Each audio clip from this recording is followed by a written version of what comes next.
Update. Am I the a-hole for not offering to pay for my husband and his kids, leading him to spend all his savings?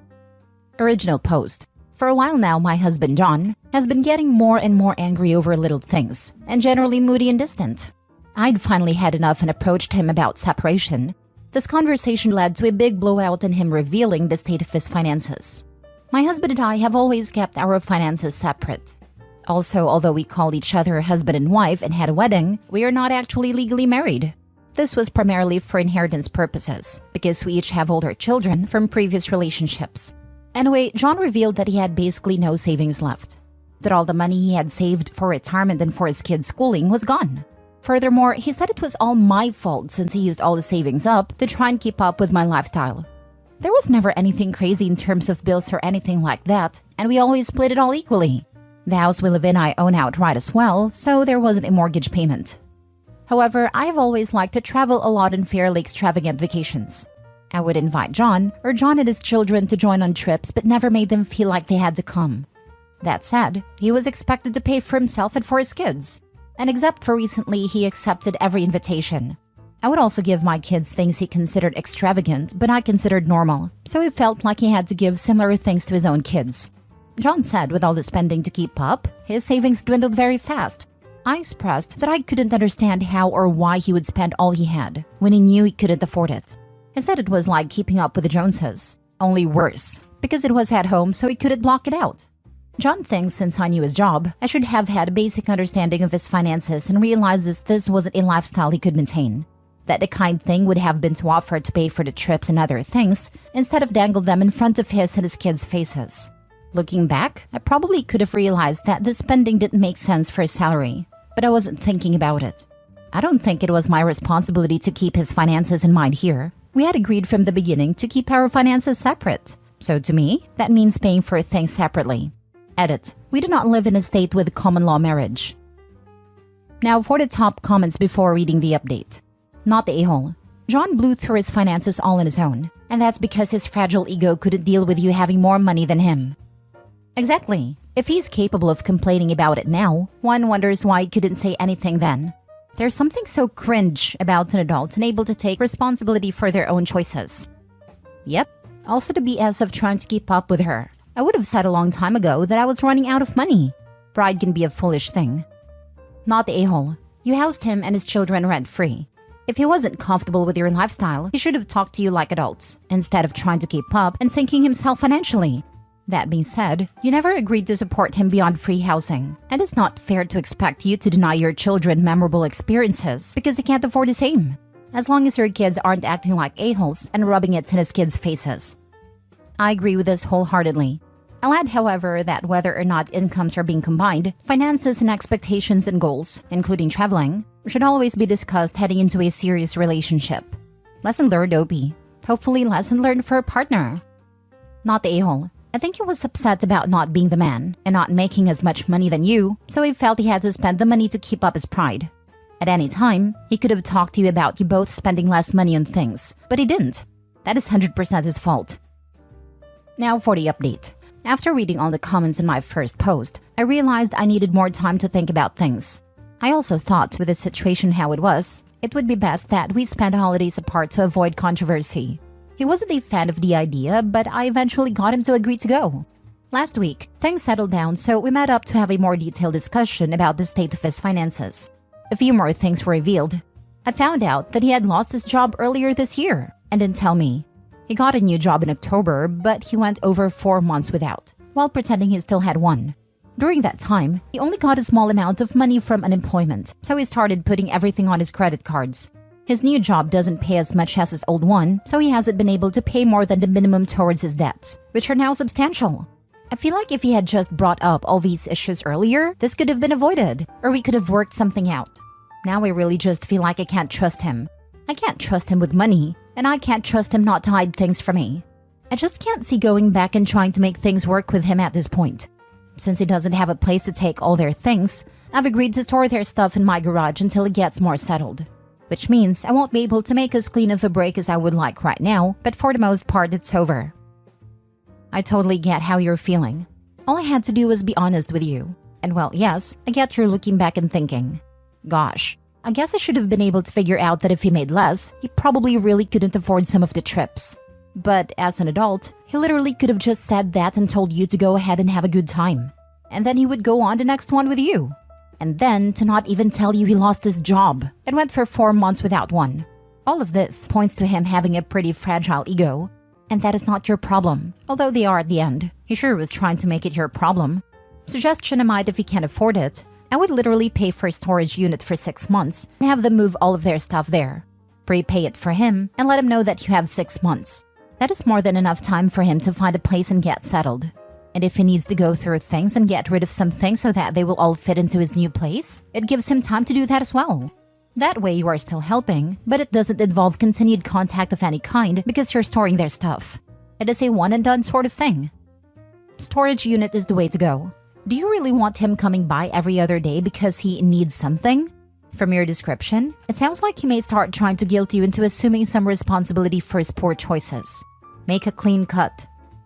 That was exactly my thought. It is exactly what I did when my ex left. He left all of his stuff, apparently thinking I was going to keep it in the house or store it. And that was a definite no. So I told him I'd put it in storage. And if I recall, I think I paid for either 3 or 6 months and told him it was up to him after that. I found out that he had lost his job earlier this year and didn't tell me. He got a new job in October, but he went over 4 months without one while pretending he still had one. I will never understand this logic. This is an immediate relationship killer as it should be. I would never be able to trust a partner who goes this route. Someone else commented, and I agree. If you can't afford it, I'd put their belongings in a storage unit. That way, he doesn't get complacent and your garage isn't full of junk. Heck yeah, I've been fired once, and my first call was to my husband. People are nuts. Next story. Am I the a-hole for telling my husband that his buddy's wife needing help is not my problem? My husband and I live right next door to his friend Tim and his friend's wife Jonah. I have a 4-year-old son and a week-old daughter. Tim and Jonah have a 5-year-old and 3-day-old boys. My labor went a lot smoother than hers did. She ended up needing an emergency hysterectomy as she was bleeding out on a delivery bed. They just came home last night. Now when they got home, Tim called my husband down to smoke a joint, and when he got back upstairs, he told me that Tim had asked him for a favor. Apparently, he was wondering if I would go over to his house periodically throughout the day while he was at work to check on his wife and do tasks for her, like cooking, cleaning, keeping her company, as she was bedridden and feeling really down and depressed from the unexpected hysterectomy and the reality of not being able to have more children. Listen, I feel for the woman. I really do. But this is not my problem. I just had a baby myself a week ago, and even cooking for us is a chore in itself because of how exhausted I am. My husband said repeatedly, it's okay if you say no. I'm sure they would understand, but it'd be nice if you did this for them, because I'm sure she could really use the company. I know I'm being selfish, but I do not care if she could use the company. And I really feel backed into a corner and manipulated with wordplay. It's okay if you say no, but you should just say yes. That I'm getting really angry that I'm even asked for this. I asked my husband why him or his buddy would immediately think I would be available to do this, considering I just had my own baby and I'm also taking care of our 4-year-old. He said, I understand that, but you're already up and doing things and she can't even do that because she's bedridden. So she can't even make her kid food or anything. Anyways, I told him no. I told him I had a bad taste in my mouth about them attempting to back me into a corner for a yes answer with their guilt trips, and that if she wasn't capable of doing anything, Tim needed to step it up. And either A, take time off work, or B, start meal prepping and call someone else to come into his home to do everything else. My husband and Tim work at the same job, and they were both given 4 days off when we went into labor, so he had time to try and figure this out. Instead, he just tried pawning it off to me, thinking I would say yes. My husband said that he doesn't blame me for saying no, but my attitude on it has caused tension between him and Tim, because I'm acting heartless. Am I the a-hole for not caring that Jonah needs help and telling them it's not my problem? Edited to add. Just want to add here that I have met this woman twice, for at most 15 minutes each time. My husband has only met her maybe 3 times. He only just started hanging out with Tim 4 months ago after he started working with him. Their friendship just grew super quickly because we coincidentally moved right beside them a month after they met. Now for the comments. Absolutely not the a-hole. You're a week postpartum. People should be bringing you meals. Tell your husband and his buddy to hire a caretaker. Go to a church. My church offers services like this for people in need, where someone can take time off work. I freaking hate when people feel the need to be charitable with the resources of other people. They both get to feel great about helping her out, while you, still bleeding in postpartum, get to take on another household chores. Not a-hole. Your husband and his buddy are a-holes. They basically voluntold you to do this. This isn't your problem, responsibility, or business. Husband's buddy can hire someone, or actually take time off to care for his wife and kid. Just because you live next to them doesn't mean anything. Next time they're having a meeting of the minds while smoking a joint, tell him to leave you out of any plans he/they have. They could have both spent that joint smoking time batch cooking meals, cleaning the house, etc. Tell both able-bodied men to get the chores done if they're feeling so charitable. The dad needs to step up and batch cook, etc. for his family. Pack a lunch for his wife and toddler each morning, etc. Any outside help, not from OB, is a bonus. Not the a-hole. Not the a-hole, but you are surrounded by a-holes. Okay, so let's lay out the fact pattern here. 1. You just had a baby. 2. Jonah just had a baby, and after a nearly fatal disaster, had an extremely invasive and traumatic emergency surgery. 3. Tim's first act in his house with his almost died wife and new baby was to call your husband to smoke a joint. 4. Your husband said yes. 5. Your husband presented a plan where you would subjugate yourself, your recovery, and your baby's first few weeks for someone else who you don't know, and whose husband doesn't prioritize over some weed. 6. Your husband expected you to say yes and then proceeded with the "it's not required, but it sure would be nice if you did." I feel for Jonah, but she married an idiot. How about you buy less weed and buy more food you can cook? I'm going to assume your husband and Tim aren't working 20-hour shifts and aren't on an oil rig where they can do stuff around the house and work with the baby and take care of their own. Damn, these guys suck. Best to you and your little one, but I feel like there's way more of this headed your way. Absolutely. I was 2 months post-emergency C-section and all my in-laws were mad that my husband refused to even ask if I wanted to do things that I wouldn't have done, and he knew it.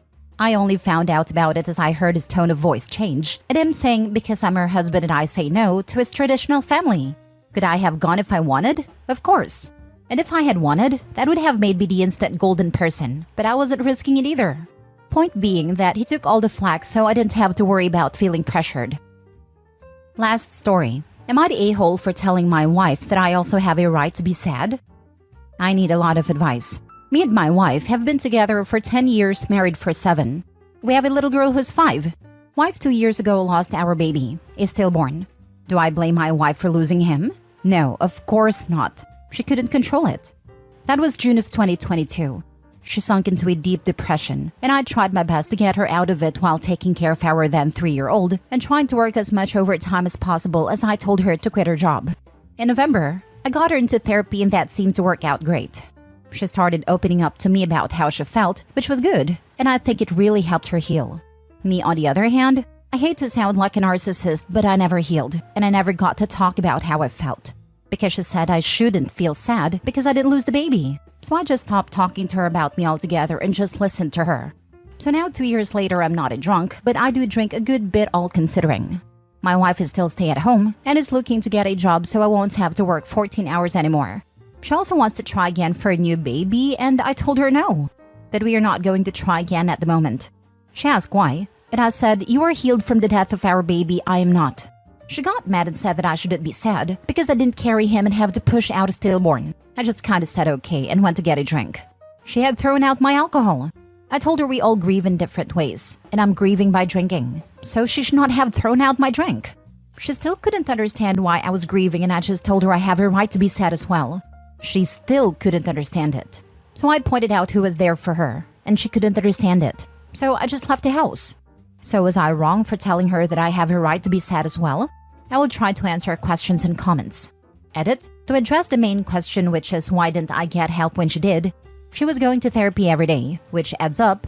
So for me, money was tight and was not enough to get us both therapy. Nor did I have time to either.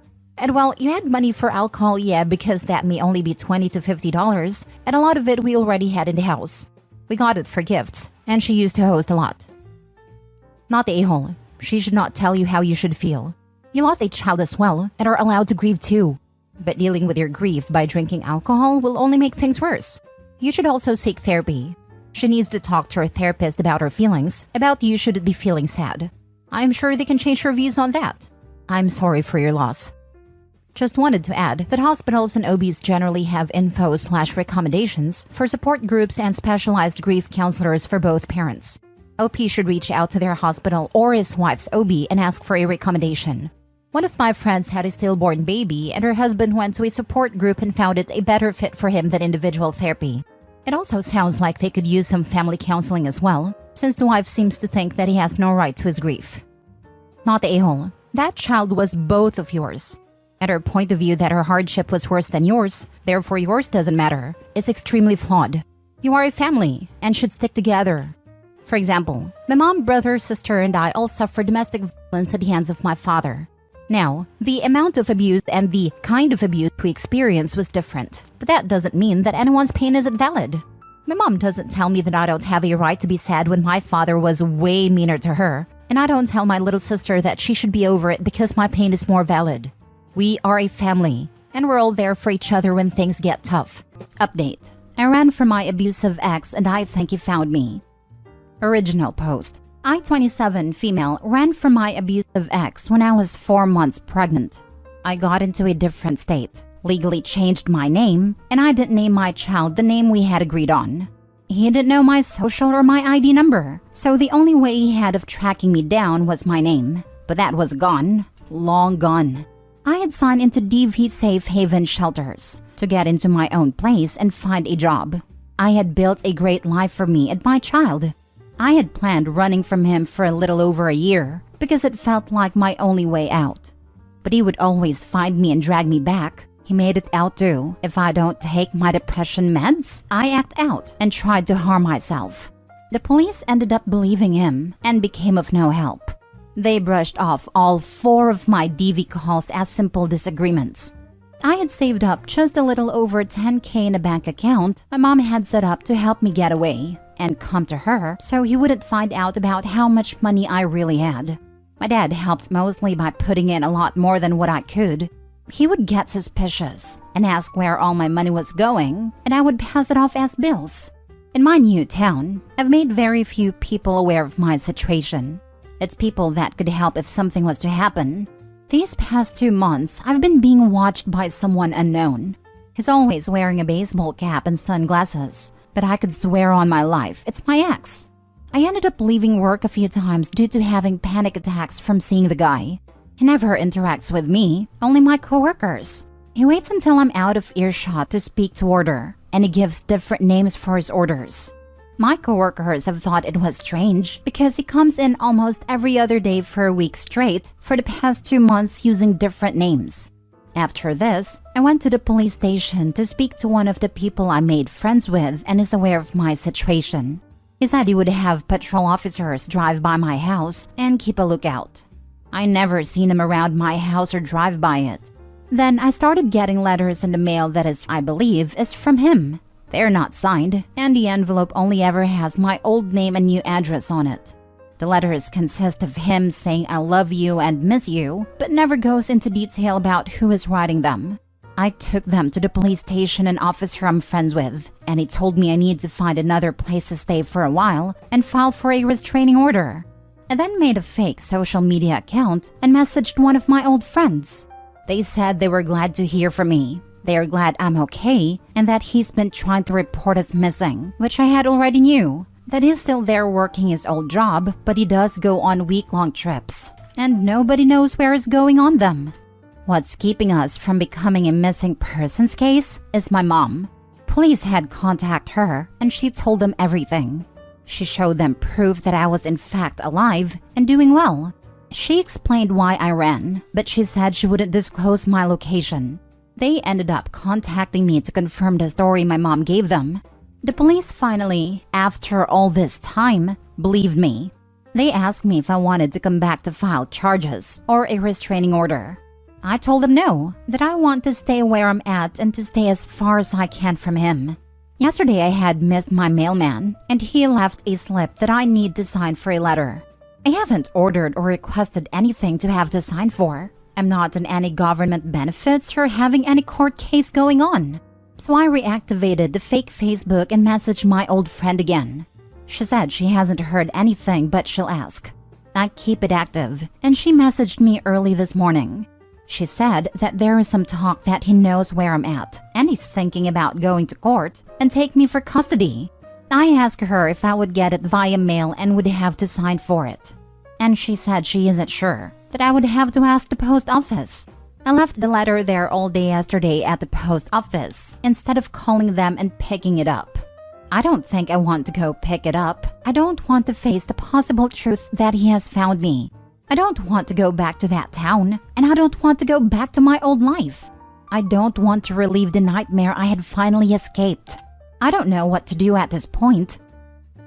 Now for the top advice before reading the updates. Go back and file charges against him. You need to do this to help protect your child. It sounds like he has found you, so you need a paper trail with the police. Your time in DV housing will help support your claims against him. I wish you the best. Be safe. I'm not a lawyer or anything, but men who are being accused of abuse are way more likely to get full custody in America, if I remember correctly. I'm not sure it's the same when the ex hasn't met the kid, but it's normal for experts to recommend placing the child with the abuser rather than the mother who alienates the other parent. This isn't to freak OP out, but talk to a lawyer before doing anything else, because it's always from what I've seen recommended. To not bring up abuse in court cases because it dramatically increases the likelihood of losing. Go back and file charges. Also, report him for stalking. I believe that he has found you. People like him don't usually give up so easily. Also, since I'm very petty, I would post all over social media the images and proof that he is abusive and a liar. I would also ask the police where you live now to have a cop car drive by your job and place, just in case they see him and have proof that he is following you and harassing you. The social media thing isn't petty. She did say he's been involved with DV since. Sharing it on social media can save others from getting involved with him and also bring out other victims of his to corroborate her story.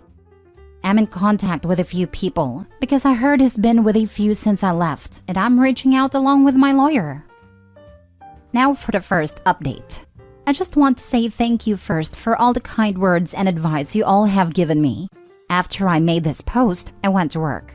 When I got to work, they said a guy came in looking for me, and they described my ex.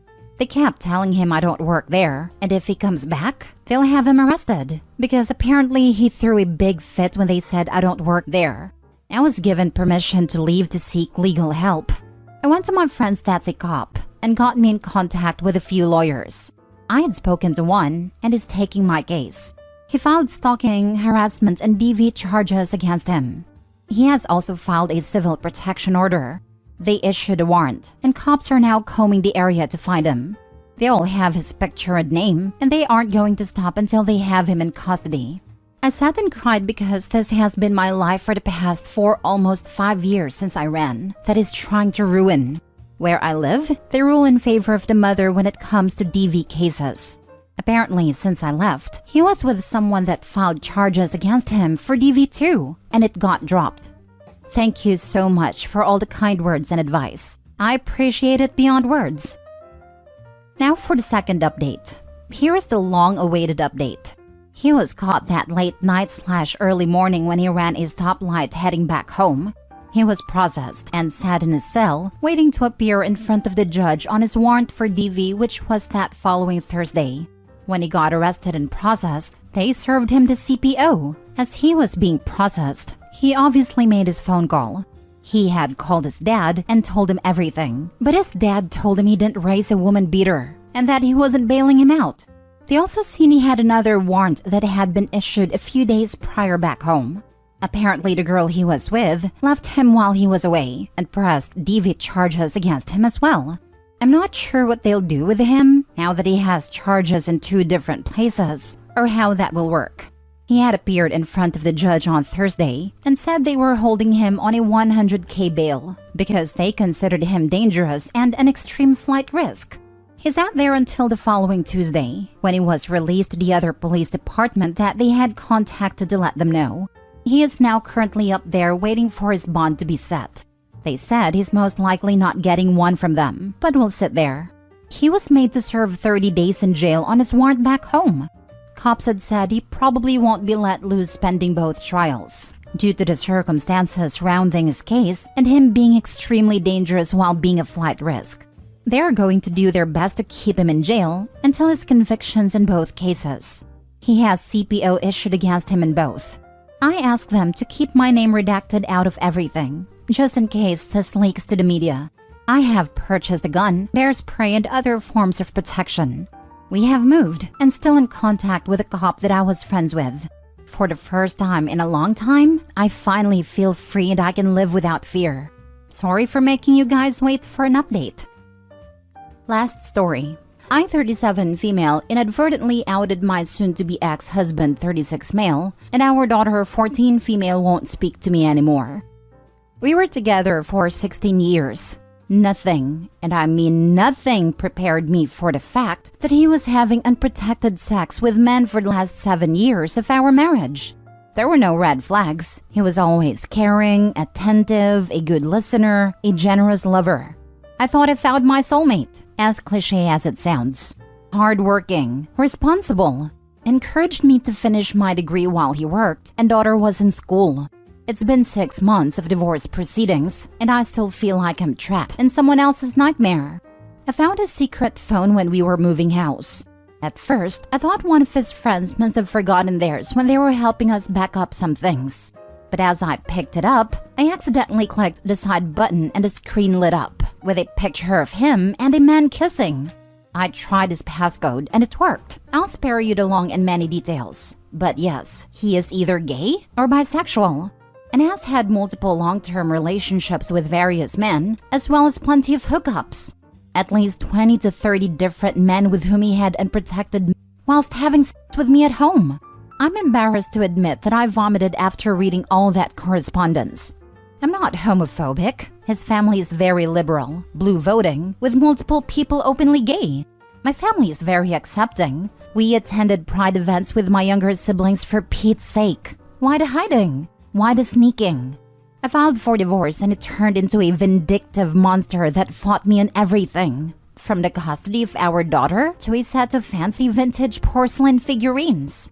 He made outlandish claims that I was to reimburse for the amount he paid for my studies from the marital budget.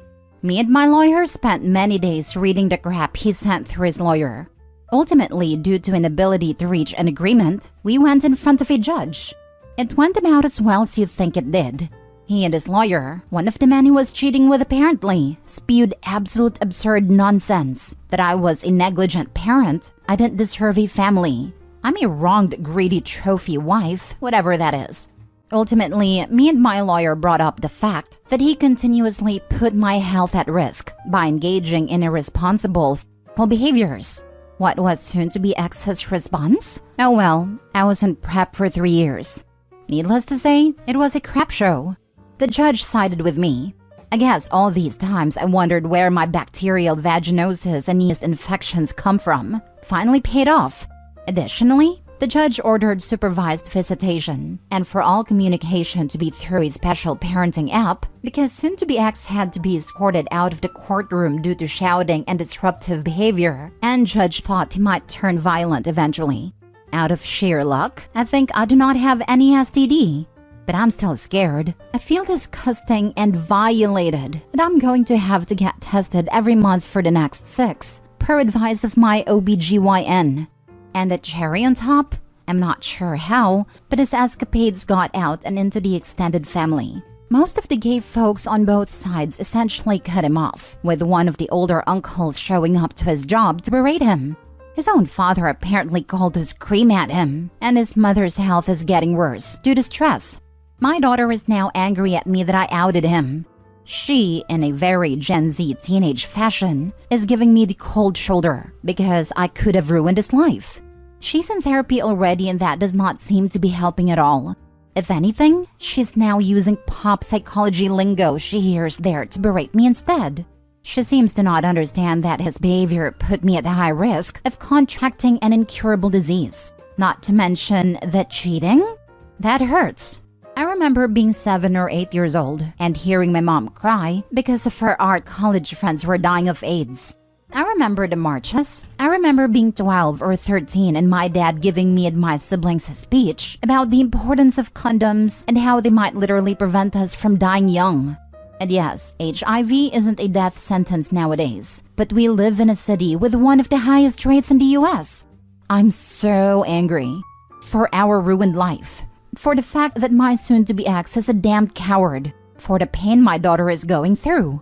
Edit to address the most common comments I see. 1. I'm not looking for advice, just venting. 2. The divorce is not finalized yet, hence soon-to-be ex. He is stalling in every way possible because finances led him.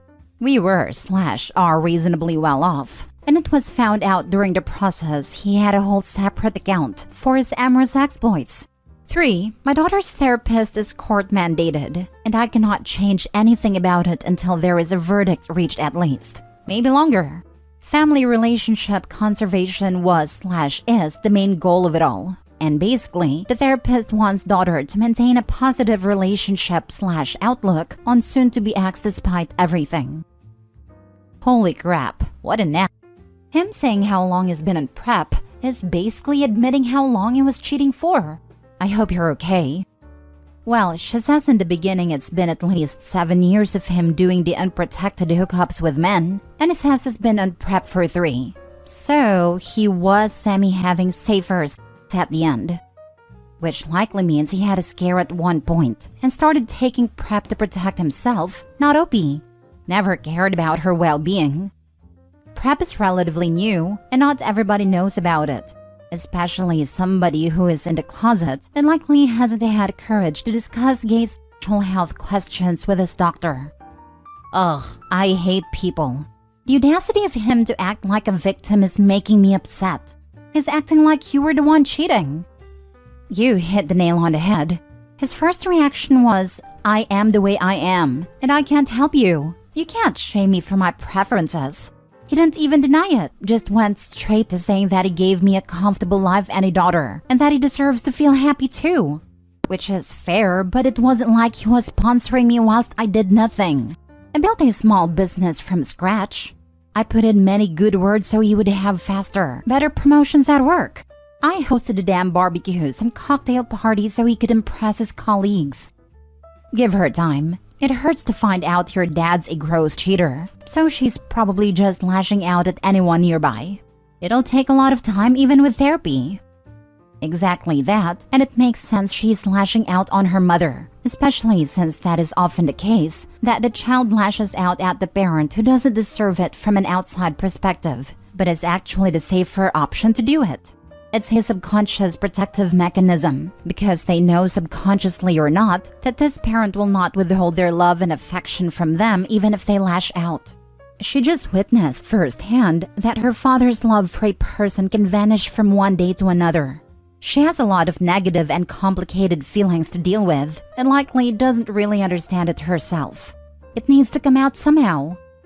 Yes. My dad was a selfish POS, but deep down I knew he'd abandon me if I wasn't on his side. So my stupid teen brain made my mom the bad guy. She never ever let me go a day without feeling safe and loved, no matter how mean I was to her, and I eventually saw that. It takes time and so much patience. It's not fair. My heart hurts for Opie, but if she stays strong, the daughter will come around. The girl can't possibly understand what's happening. Am I the a-hole for installing a lock on the bathroom door after my brother-in-law kept barging in? My female 25, husband's male 30 brother, my brother-in-law, male 33, moved in with us after his divorce a few weeks ago. The problem I have is that he started barging into the bathroom whenever I'm using it. He never knocks or anything. Another thing is that he only does this when it's me in the bathroom, not his brother.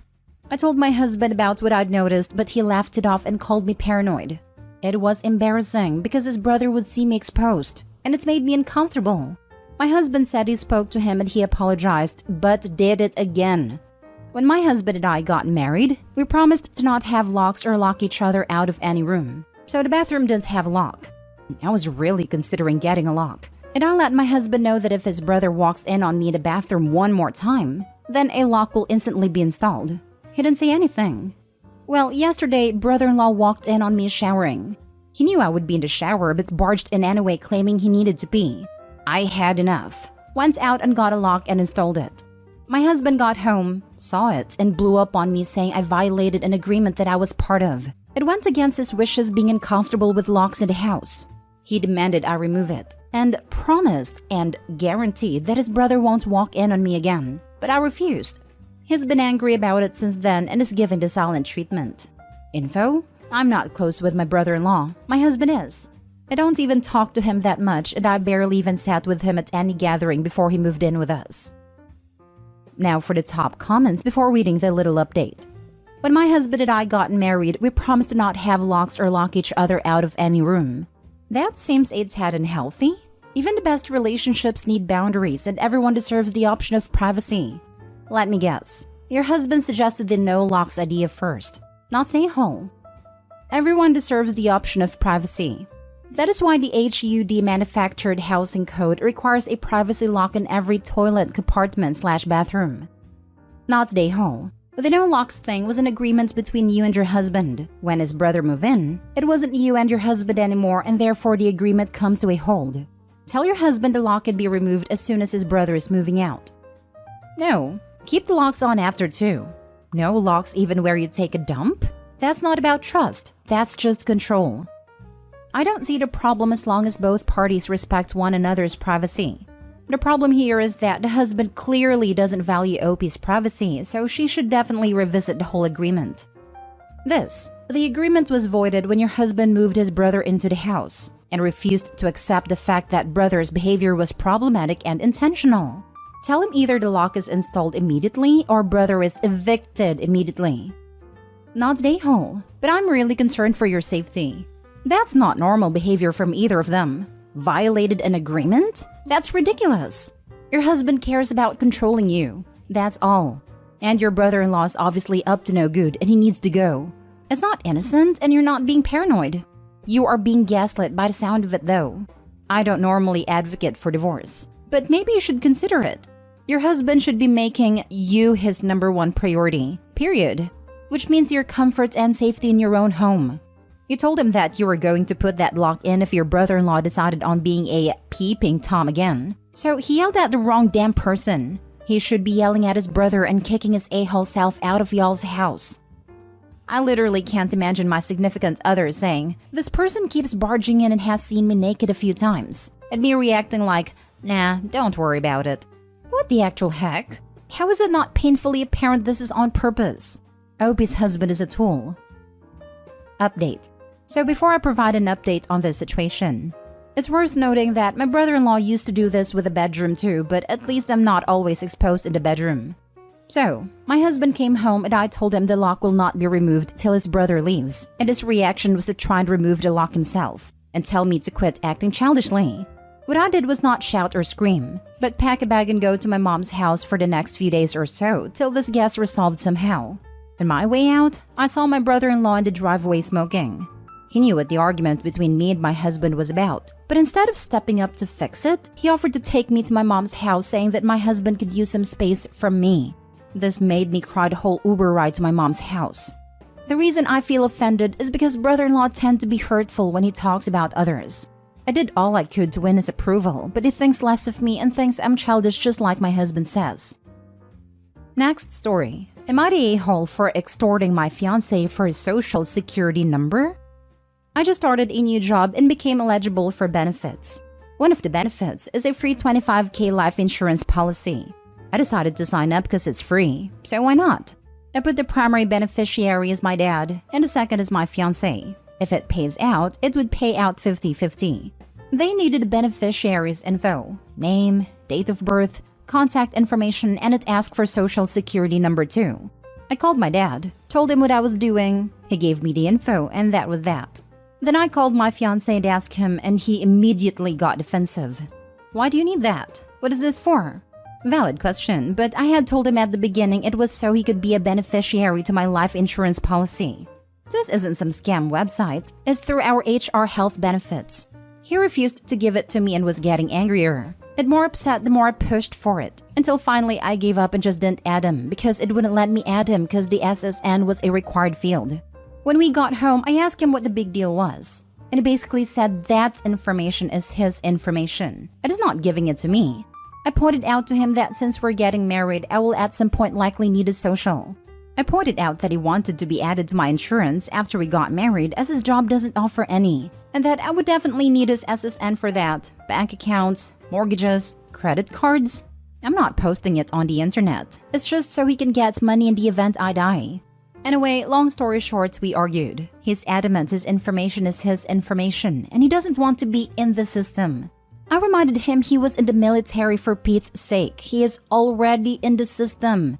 Finally, I told him, okay, then I wouldn't add you to my life insurance or health benefits, because I can't add you without that information. He responded saying that I was extorting and blackmailing him, and then he left for his brothers. Am I the a-hole? Edited to add, he does have mental health issues and sometimes gets in weird moods. I'm hoping this is one of those times, but he did seem genuinely upset when he left. Thus, I feel bad for throwing the health insurance thing in his face. I feel that may have been a low blow. His information is his information and he doesn't want to be in the system. I am sorry, but I am laughing myself off reading this. He doesn't want his SSN to be in the system? Where the heck does he think his SSN comes from? When you're born, you exit your mother with your social security number tied around your big toe. It's the father's responsibility at that point to fight the hospital staff, ensuring that they don't take the number first and add you to the system. Wait until he finds out about driving licenses and passports.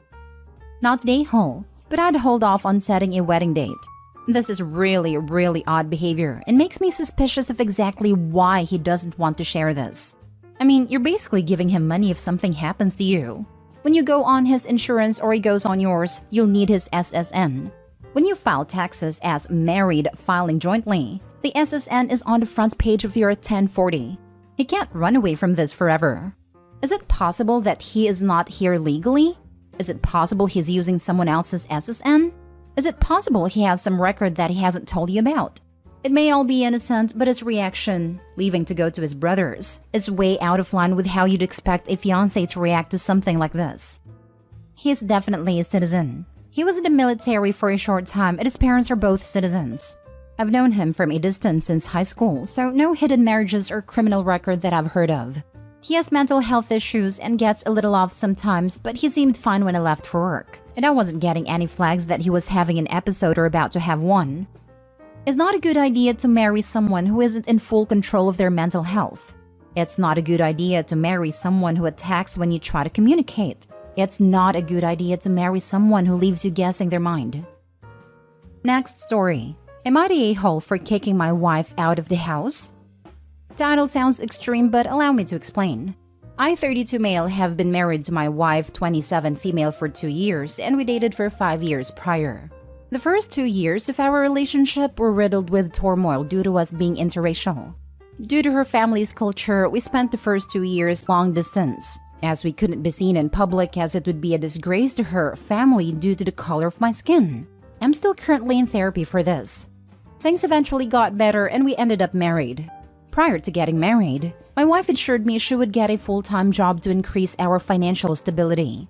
This has not happened, and for the past 2 years I've been responsible for everything. We did the math, and about 85% of my paycheck is going towards expenses, bills, groceries, etc.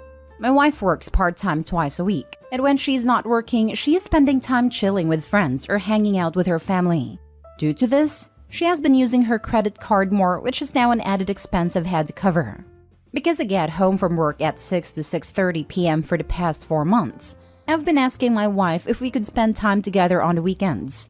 She has always said no, and that she has prior plans, which is ironic because whenever we do eventually go to a big social gathering, she'll remark that our couple demeanor is awkward, and we don't know how to be sociable together. As a result, I've spent more time with my friends and people who I've met on Discord that live in my city than my own wife for the past few months. But this isn't sustainable as I have almost no disposable income left to go out and see people. Recently, she has been mentioning how her family has been asking to see me for the past 2 months and hang out, but she has been telling them I'm busy. I asked if I could go with her the next time she sees them, which is next week. Family barbecue, 10 plus people attending, and she said no. I asked why, and she said, honestly, when you're around, the family vibe and dynamic is just different.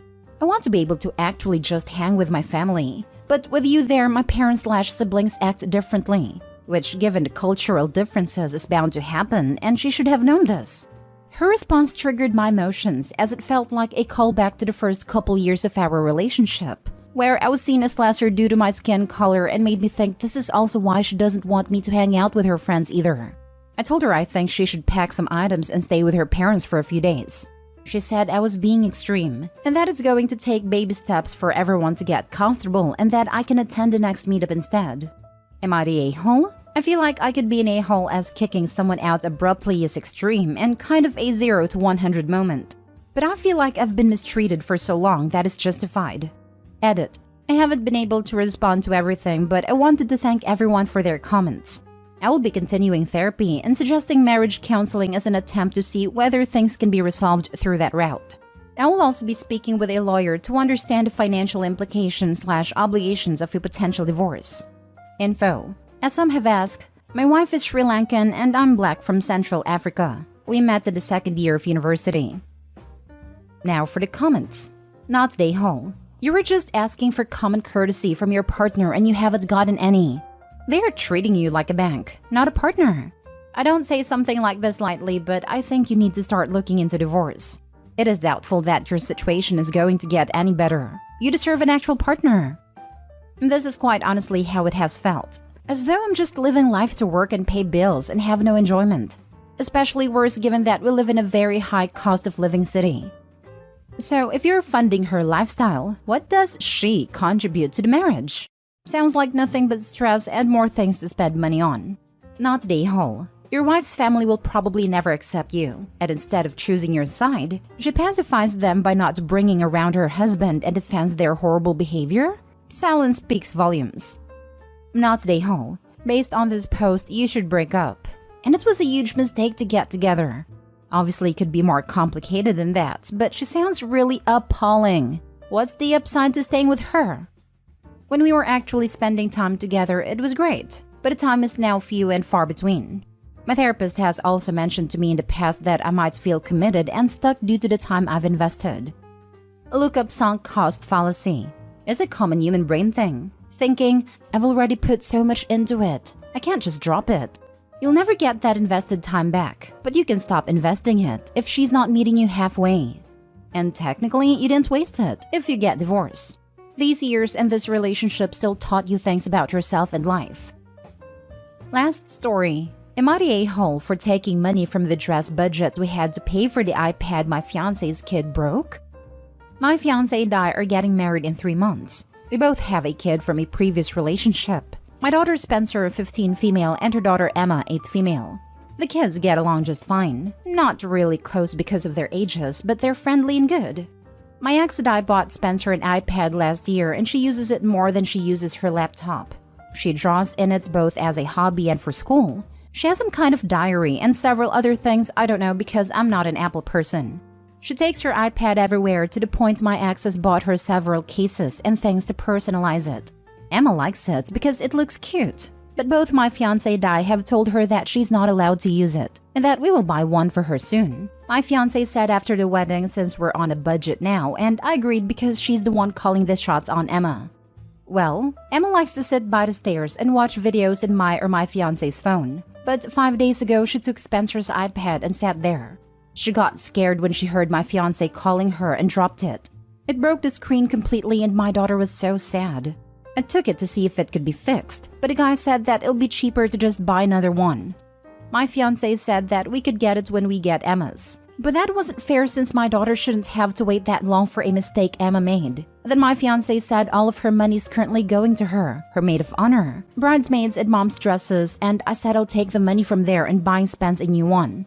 I guess she didn't believe me because she laughed. And the next day I went to buy it and paid for the card we used for the wedding expenses. It has both of our money in it.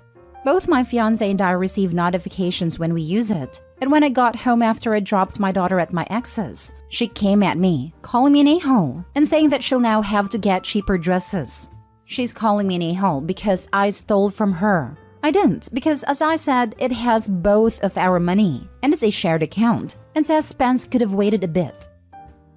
Not the a-hole. Emma broke an iPad she was expressly told she was not to touch. You told your partner you would be using money to replace it from a joint account. Not a-hole, OP. Take this incident as a window to your future life and visualize where your daughter is on your fiancé's priority list. Everyone sucks here, and you two need to learn to communicate better about finances now. You're absolutely right that Spencer should not have to wait to get her iPad replaced when Emma broke it. But you should have had a real conversation with your fiancé about it, and not just told her you were taking money she was counting on using for wedding expenses. Financial disputes are a huge reason why marriages fail. Learn to work things out like adults before you get married. Am I the a-hole for calling my aunt classless and outing her biggest secret to my whole family?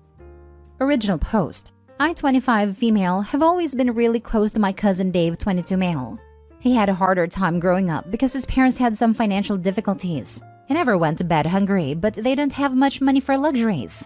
My uncle met his wife in a strip club where she was dancing. No one in the family knows this, but she left that work when she got married. They have a business, which Dave works for, that struggled for years but was one of the businesses that became vital during the pandemic. So things really turned around for them and they're making bank. This means that a few months back, my cousin could have an amazing wedding at a 2-month-long worldwide honeymoon. I was really happy for and proud of him. I grew up solidly middle class. Nothing lavish, but we had some things that some would consider luxuries. My parents, however, were not in a position to pay for college for me, which I was chilled about and I got loans. I have been working for 2 years and I still live with my parents while I pay off the loans. I unfortunately couldn't get my master's because it wasn't financially viable. Last weekend was my birthday party and my cousin showed up without a gift. His wife made a comment, jokingly, about how they can't afford anything after spending X dollars on their wedding. None of this bothered me because gifts are not an expectation, but my dad was visibly upset. I asked him about this and he opened a can of worms. It turned out that I used to have a healthy college fund until my mom secretly lent it to my aunt and uncle to help save their business when I was 15. The agreement was that, as soon as they were able, they would pay it back to my mom. They haven't returned a dime. Well, they have in the last 3 years bought a second house, flown first class overseas twice, and paid for Dave's wedding and honeymoon. Their excuse is that I am done with college and their son works hard, so he deserves it more. My father got so annoyed at my aunt while relaying this to me that he decided to kick them out. While trying to calm him down, I said, "We both know she only thinks about herself and Dave. If she had any class, she wouldn't dress like she's still a stripper."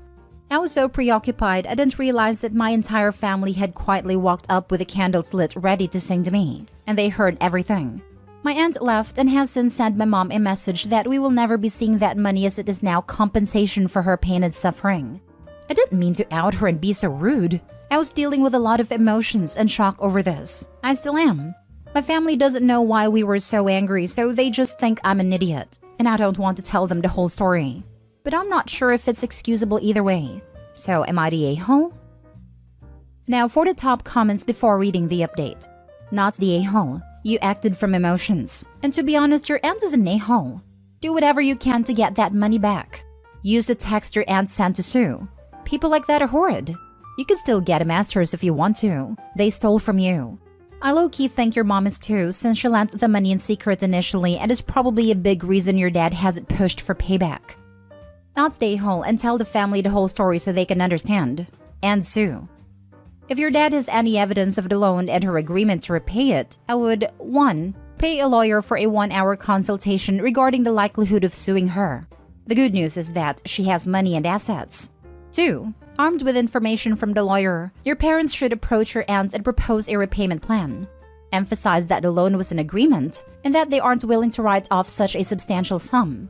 This conversation is a courtesy notification, not a negotiation. You won't get your aunt's agreement here. If she was a reasonable person, she'd have already paid back the money. 3. I would disregard any noise about your insult. It's a red herring and a chance to divert focus from their theft.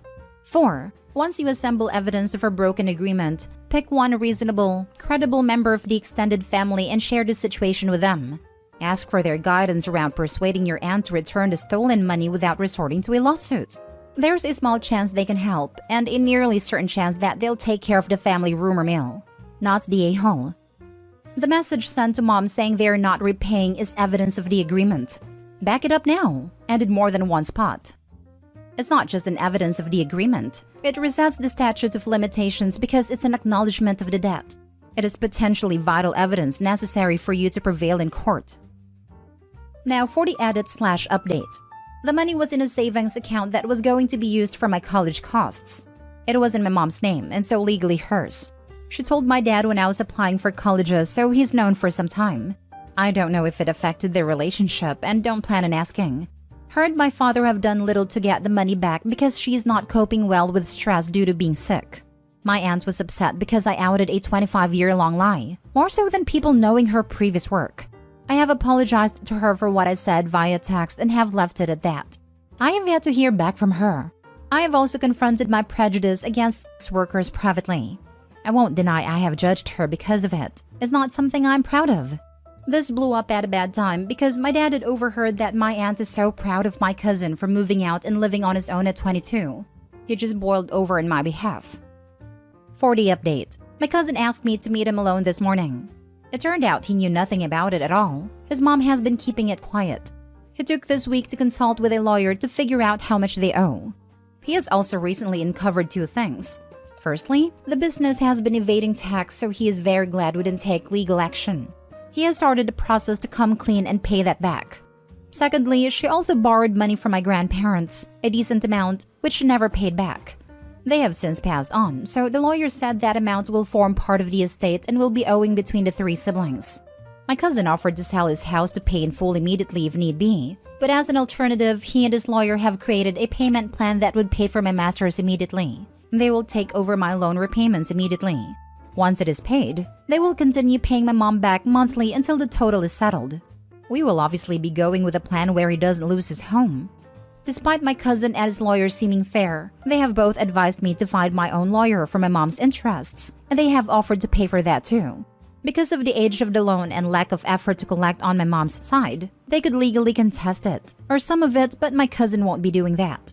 My cousin apologized to me profusely and said that he wouldn't ask me to keep the secret from the family but appreciates that I kept it to myself and hopes we can continue that as long as he upholds the agreements we make.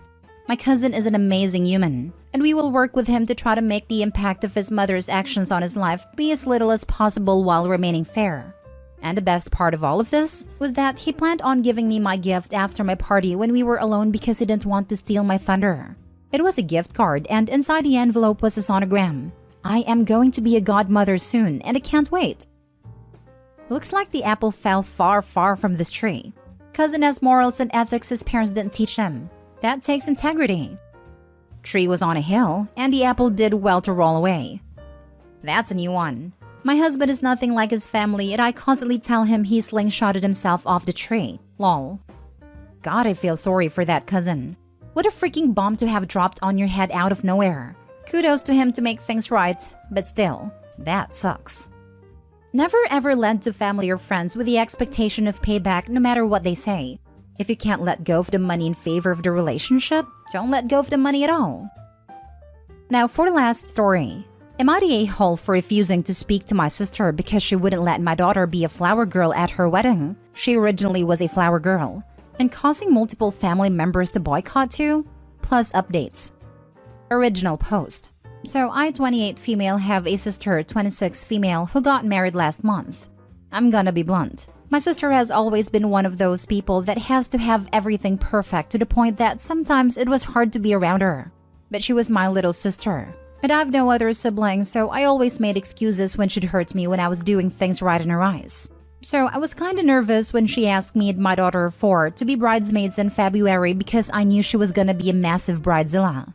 Over the last few months, we have had to practice multiple dances, pay for very expensive dresses, and put up with her tantrums.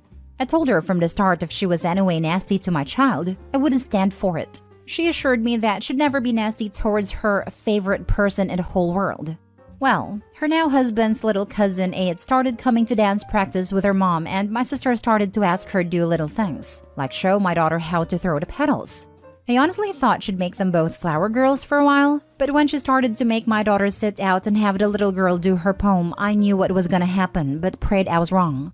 I invited her out to coffee a few weeks before the wedding and asked her what was going on. She told me she was glad I brought it up, because she was looking for the right time. Apparently, my 4-year-old wasn't doing everything right, and she was afraid she was gonna mess up her version by saying the wrong thing or not doing the dance right on the day. I told her she's doing a pretty good job and everyone was always praising her.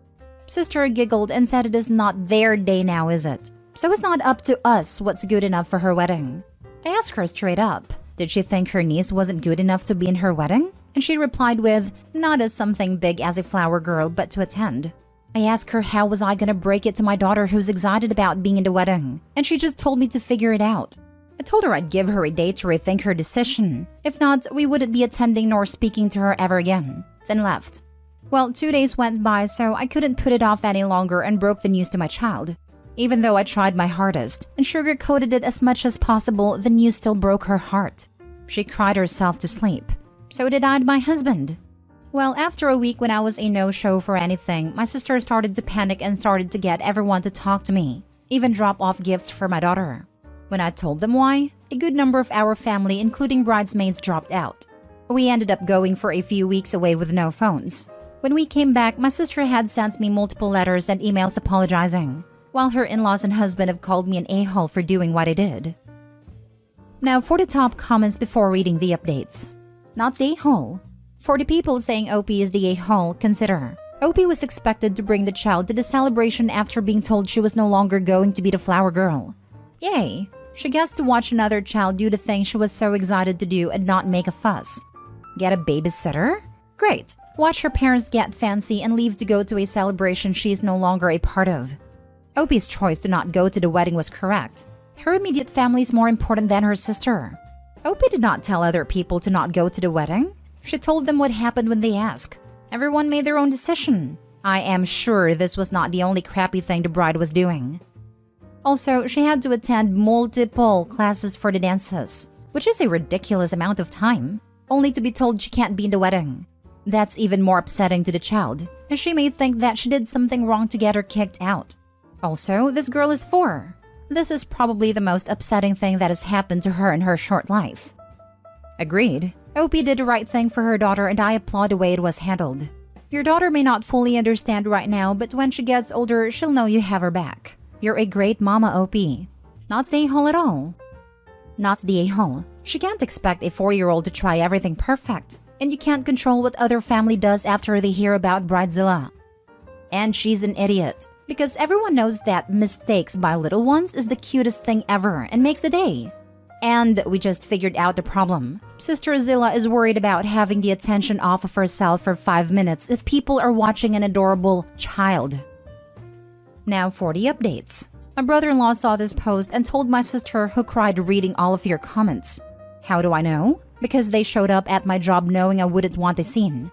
They begged me to delete the post before people they know see it, and kept apologizing. Finally, my sister said she might be pregnant. I told her even if she is, pregnancy doesn't wash away all the horrible things she's done. And I hope her husband's siblings never treats her child the way she treated mine, because I don't plan to be a part of her life. She busted into tears saying she was sorry and that she loves my daughter. I told her to leave before I called security, and her husband tried to talk to me alone because I was making her so upset and everyone was cold towards them because of me. I told them no. Everyone was cold because Cinderella and Prince Charming forgot that after treating everyone like trash, that no one wanted to be in their happy ever after. They didn't like my mocking tone and raised their voice at me. My boss told them to leave, who knows the situation and has a 5-year-old herself, so she's on my side. My sister-in-law's mother-in-law reached out to my parents, asking for everyone to meet up on neutral terms so we can all work out our differences.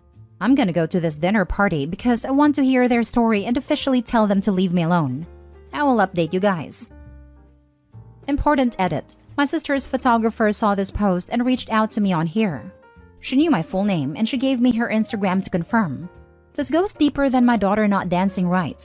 Apparently, she overheard my sister's mother-in-law and aunt-in-law talking in the bathroom. They used slurs against my daughter and husband.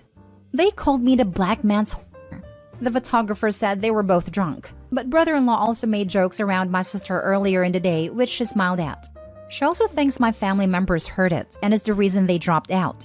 So yeah, my daughter wasn't flower girl because unlike me, her aunt or the other flower girl, she doesn't have blue eyes and blonde hair. If you're reading this, Sarah and Frank, screw you and your family. My child is too good to be around trash like you both. stay the heck away from us. And if anyone in my family knew the real story and didn't tell me, screw you too. Edit 4. Thanks everyone for the love and support, but especially thank you to the photographer who came forward. Thank you so much for bringing this to my attention before I let them back into our lives. You're the real one. Edit 5. So I thought I'd answer a lot of questions that keep getting asked because I'm tired and will be going to bed soon. My parents are fully on my side, so are multiple other family members, the ones that aren't cut off. My daughter doesn't know the full story, but as treats for all of us, we plan to take her to Disneyland for Christmas and my parents have said they will join us. As for my sister, some people have mentioned she might be in an abusive relationship. Well, her husband is from old money, and his family is very well connected in England, which is something she always wanted, so I don't know. But if she is in a bad relationship and afraid, it's up to my husband to forgive her, not me.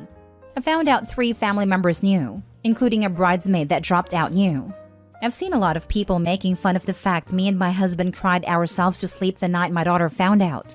We didn't cry about her not being a flower girl, nor did we cry while she was awake. We cried because our child was extremely hurt, and there's no worser feeling than your child thinking they're not good enough for someone they love. For the commenter who was extremely nasty about my husband crying, a father's love is equal to a mother's. Men do and are allowed to have emotions. Do better. Am I the a-hole for not telling my roommate I owned a house? Original post. Brief backstory. About a year ago, my last remaining grandparent passed away and my father inherited all assets, including a house. I had been saving for a nice down payment, at least 50%, so I could have a lower mortgage payment each month, thus allowing me to save money for travel. When my father inherited his house, which he had no interest in moving into yet, he offered to sell it to me for slightly below market rate, with the caveat that he and my stepmother could eventually move into the basement apartment. I agreed, because they're both incredible people who were not at all invasive and would give me my privacy if they lived there. So I paid a 60% down payment, financed the rest, and moved in. Present day. About 6 months ago, I started considering renting out the finished basement apartment. It has 2 bedrooms, 1 bathroom, a living room, and a small kitchenette, sink, fridge, microwave, but no oven. A friend of mine said his brother was moving to my city and needed a place. He's a brand new teacher and doesn't make great money, so he needed a place that wasn't expensive. I offered to let him rent my basement for way less than market rate of $650, which would include utilities. He readily accepted and signed a year-long lease. Well, a few days ago, he asked if he could start paying the landlord directly instead of giving me rent money each month. I was under the impression my friend had told him I owned a house, so I was confused, and I told him we don't have a landlord and that I'm the owner. He got very upset and screamed at me for lying for over 6 months and taking advantage of him by making him pay so much in rent. For the record, an apartment similar to the one in my house would be well over twice what he's paying me, closer to 3 times for something as nice. He asked how much of my mortgage is covering, and I said, why does that matter? You're getting a nice quiet place to live, access to a full kitchen and laundry room, and you're paying an amount that you can afford. My personal finances aren't really a factor here. He stormed out of the room and slammed the basement door. He's still not speaking to me. I asked a few other friends and some family members, and most said I'm wrong for having him cover my mortgage payments. Only a few say I'm in the right. So am I the a-hole for having my roommate cover $650 of my $775 a month mortgage? Edited to add, he has a lease, so I won't be evicting him over this alone. If it does any damage or becomes hostile, I'll look at the eviction process.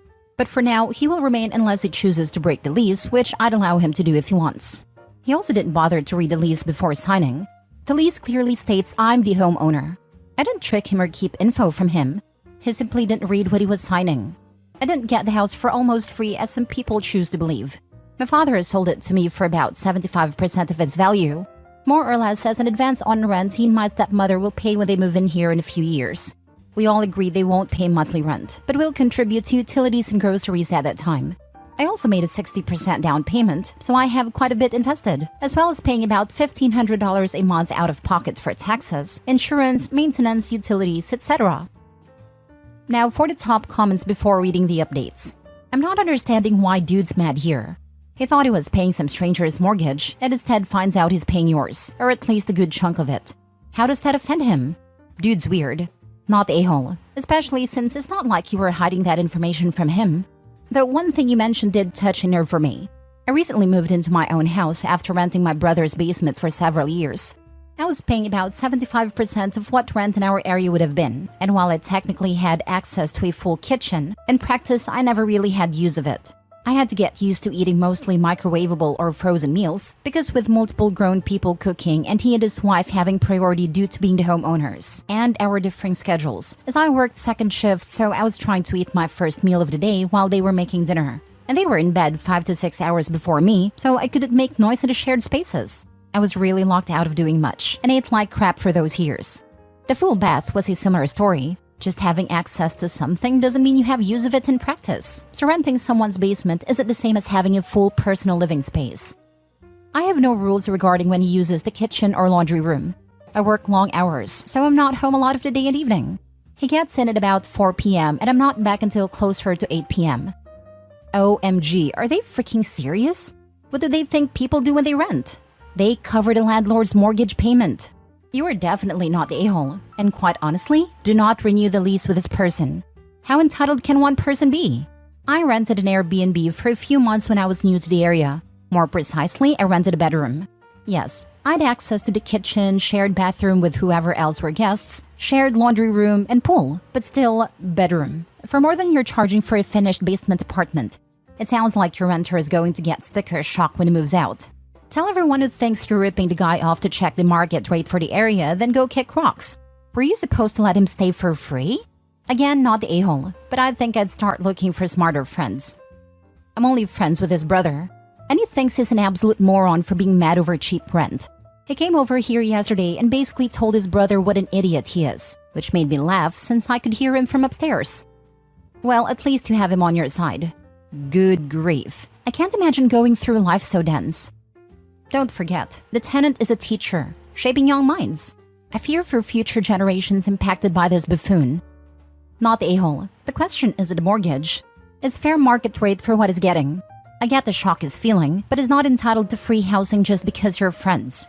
God, I hate defending a landlord. Makes me feel dirty. I did not create an LLC or anything. Although I did have an attorney write the lease, I made sure it included no penalty for breaking it early as long as I'm given 45 days notice. I can definitely make the payments without a roommate, but wanted to be able to save more each month simply because I like to travel. And I'm also taking on the financial responsibility for repairs and such since I do own the house. You're also paying every other household bill for things he's using as well. Plus taxes, insurance, repairs. It can add up quickly. Taxes and insurance are more than the principal for my mortgage each month. Now for the first update. I intended to speak to him over the weekend, but he never returned my texts asking when a good time to discuss things would be. So Sunday afternoon, I sent a text stating I would be entering the basement at 6 p.m. Monday evening. He never replied. When I went into the basement, some of his belongings were there but some weren't. Bed was there but no dresser or side tables. And the second bedroom he was using as an office has nothing but boxes. The kitchenette was disgusting. The carpets were filthy, and walls had dents and divots in them. And the paint. I left him a note stating he needs to do some repairs and clean the kitchenette so as not to attract vermin. Then I went back upstairs. Well, he came back in today, early this morning, and was fuming at me for entering the basement without permission. I told him I had given him more than 24 hours notice per the lease, via text message before entering his area. His reply was that he didn't get that because he blocked my number. So somehow it's still my fault for not informing him I would be down there. I asked him if he intends to stay out of the lease or if he wants to break it. He said he's leaving and will live in his car until he finds a new place. I told him that's fine and that if he has all his belongings out by the end of the month, I won't make him pay September and half of October's rent, as the lease requires, and I'll refund the days he isn't here. He tried to tell me he doesn't need to pay that rent because he has 45 days to vacate. But that's only the notice period if he intends to leave. The lease still requires rent for those 45 days. So he's mad about that. I told him I'm being kind by letting him out early with zero financial repercussions. He was also told he's required to leave the apartment as clean as it was when he moved in, which was spotless since I had it professionally cleaned prior to his lease beginning, or he would not get his deposit back. He's throwing a tantrum about that too. He seems to be working on clearing the rest of his stuff out now.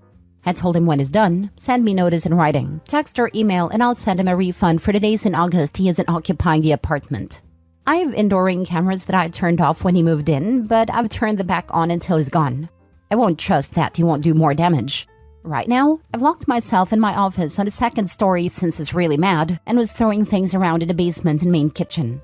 His brother and sister-in-law are also coming over the next hour or so because I don't feel entirely safe being alone in the house with him. As soon as he gives me notice that he's completely vacated the apartment, I'll be changing or deleting all the passwords/codes for all the deadbolts, alarm system, internet, etc. so he can't access anything at all. I'm ready to be done with him and to feel safe in my own home again. Thanks to all who read the original post on AITA. I'll post any additional updates here in my profile, though I hope this is the end of it. Reality's gonna slap him so hard in the face. I think it already has. He moved all his stuff out, notified me of his complete vacancy of the apartment, and is already whining to his brother about not being able to find anything online in his price range, which I'm told is $800 a month with utilities included. He won't find that where we are, unless he shares a bedroom with at least one other person. Well, that's not your problem anymore, fortunately. Just focus on your well-being and safety. I hope you are safe. I think he cannot comprehend you being the owner. Such a moron. He made some vague threats. Nothing I feel I should call the police over, but I still let his brother know just in case. My friend's wife is mad and is on her way over. My friend will be here after I finish his work. Out of curiosity, how old is this guy? I'm also kind of amazed he's responsible for children if he's throwing tantrums like this. He's either 22 or 23. I don't remember. He graduated college in December, so his early 20s. I'm genuinely baffled by this guy. Like, I'd move in right now for that price. And I don't even live in a state with particularly high cost of living. The only thing I can think of outside of straight mental issues is a huge sense of entitlement. Man's never been told no. As a teacher, my hot take. This guy was at the end of summer break when this started, not charging 45 days of September or October rent. I think he was broke. He probably was in a district where you have to opt into withholding for summer paychecks. He probably hasn't been paid since June. He wanted to mess around a landlord for a month or more by pretending there was some confusion with who and how to pay. He was never paying, and he was always running off instead of dealing with it. The odd part is the OP sounds like a decent gal, and probably would have made a deal with him. Some people do not know when they have it good. Now for the last update 3 months later. The former tenant begged to come back, but I declined. Actually, I offered him the apartment for over market value. Market value is about $2,500, and I told him he could come back for $3,300 to make him go away. He also declined my offer. No idea where he ended up, but after some of the names he called me after, I wouldn't let him back in. I don't care. I'm still good friends with his brother. He's a good guy who laughed when I told him about my offer of $3,300 a month. I didn't ask where the former tenant landed. I'm sure he has several roommates, but again, I don't really care. I will not be renting it out again anytime soon. I had to do some repairs, so I'm hesitant to let anyone else in. I may let my cousin's daughter move in next year, but I know her. I know she's respectful of people's property. Unless my parents move in before then. But definitely no more renting to strangers.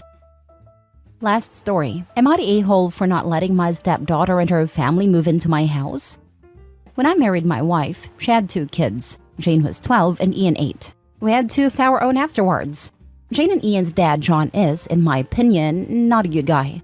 He rarely paid child support, and he worked under the table a lot to lower the amount he should pay. One Christmas, he stayed with us so he sees the kids open gifts in the morning.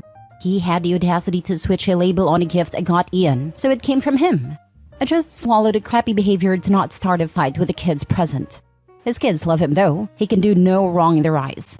When Jane got married, he walked her down the aisle even though I paid for the wedding. I wasn't even acknowledged on the invitation. Once again, I didn't complain because the wedding wasn't about me.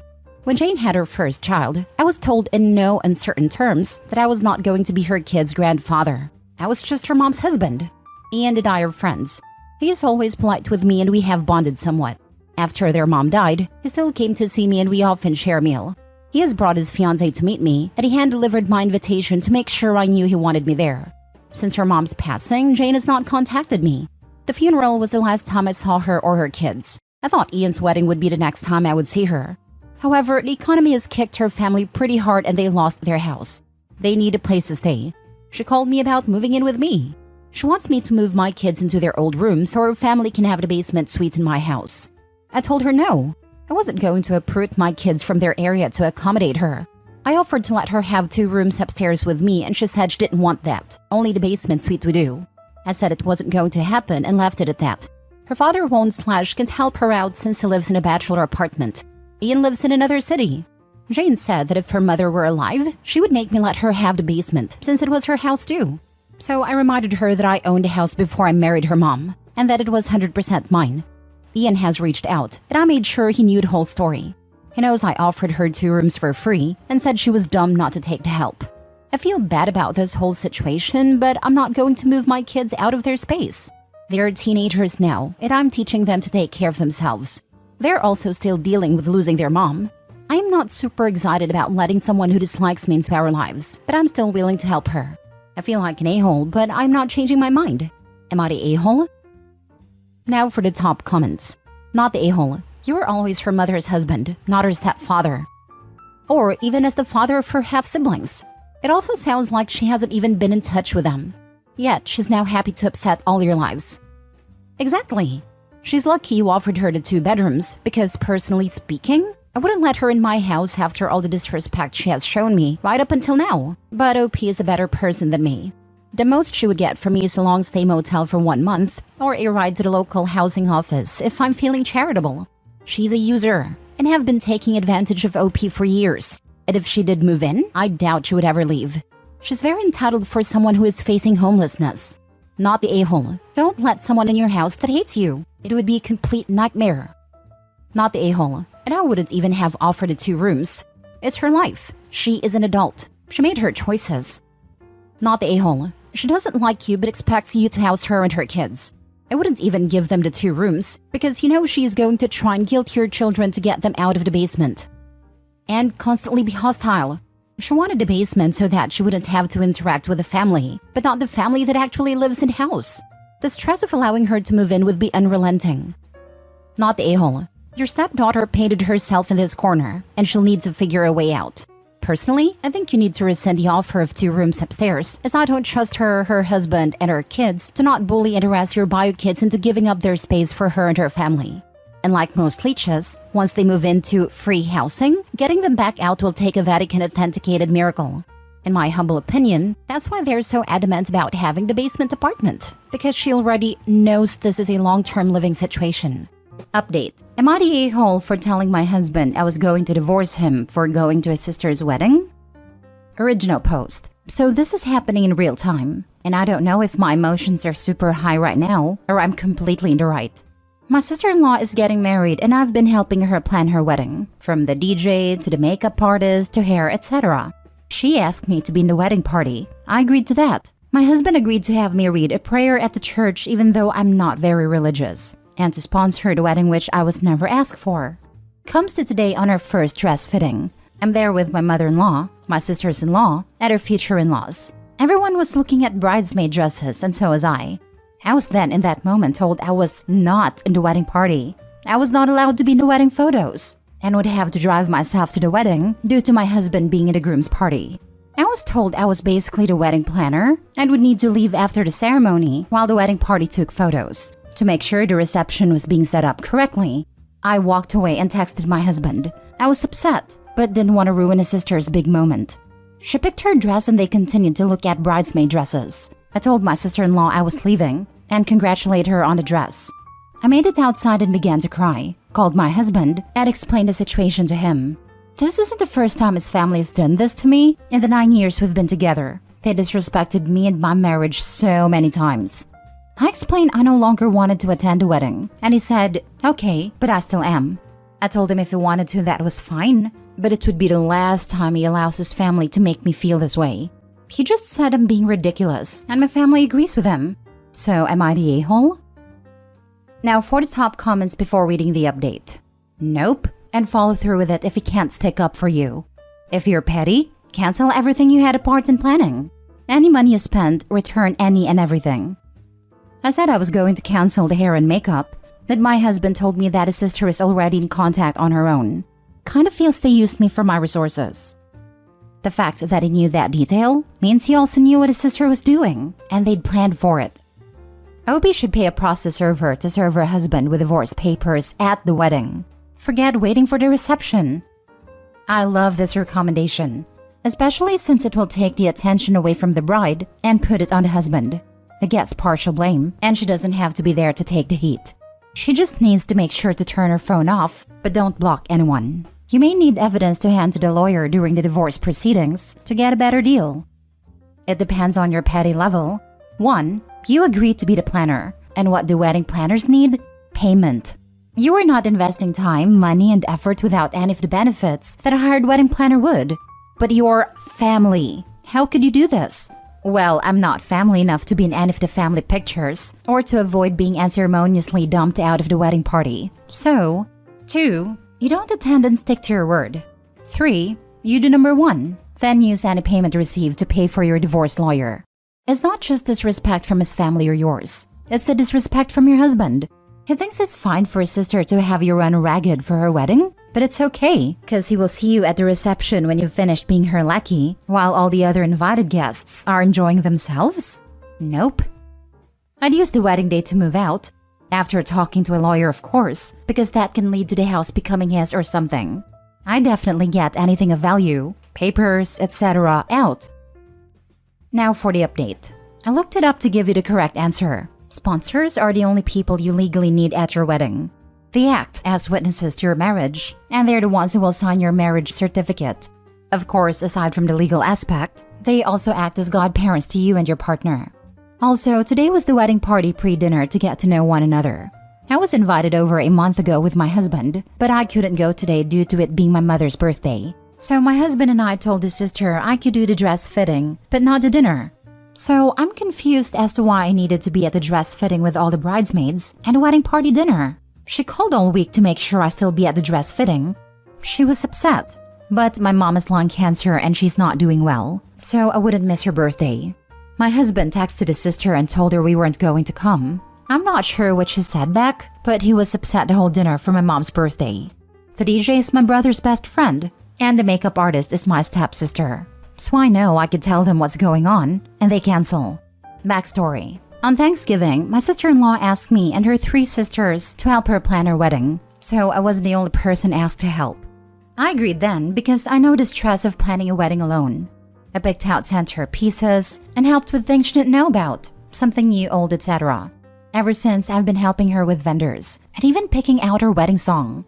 I think deep down, I'm not upset about not being the wedding. I just wish I didn't look stupid going to the dress fitting and looking at dresses. Like, I wish she would have just called me on the phone and been like, "Hey, there is a change of plans and you're no longer in a wedding party." Nope, it was done in front of my mother-in-law, her future mother-in-law, and a fiancé's sisters.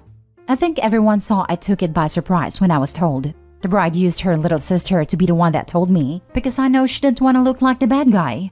Despite me and my mother-in-law not having the best relationship, she doesn't allow her daughters to walk all over me, but she doesn't speak English, and I didn't know what was being said to me. After speaking with my husband when I got home from my mom's birthday, he said his sister asked him 2 weeks ago to walk her down the aisle due to their father passing and him being her only brother, and that if he doesn't attend the wedding, I will be opening the worst can of worms ever. I explained to him that he was supposed to walk with me, and that when I was removed from the wedding party, they changed what he was doing. He said I would walk her down the aisle but not go with them in the limo and not be in any photos. I know he's a huge mama's boy, so I will likely not be married in the upcoming weeks. The petty revenge? I thought about just attending the wedding, and when asked to give my prayer, just mentioning in front of the families how the bride and groom are huge cokeheads. The groom's family is extremely religious, and it would just ruin the wedding, but my husband knows how petty I can be and thought I have a master plan.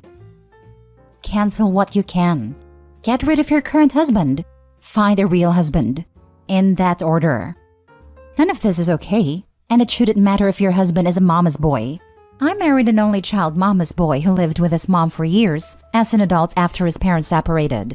He still finds ways to value me and his mother at the same time. I really hope you don't go and pull back on everything that you had a part of.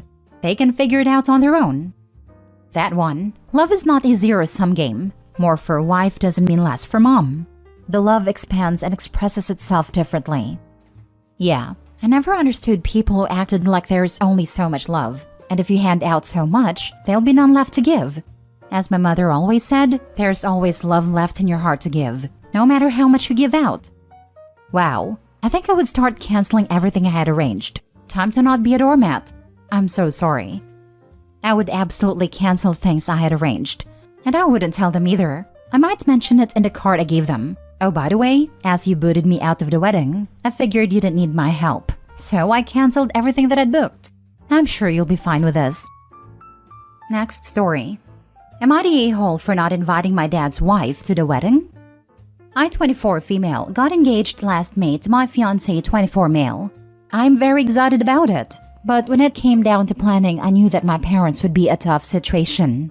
My parents separated when I was 16 and didn't get officially divorced until 2020. My dad remarried in 2021, and I will refer to his wife as Sharon. During the initial separation, my sisters and I stayed with our mom. She was going through such a hard time. My dad in the beginning attempted to make an effort with my sisters and me, but it was very obvious that he was eager to start his new family. He eventually became a distant father, only really talking to us around holidays, taking Sharon and her kids on trips and bonding with them. I missed my dad, but he seemed to have already moved on from us, and he was never a good person to communicate with. I still attempted to have some sort of relationship, even if it was at arm's length. I invited him to my high school and college graduation, which he attended both without Sharon.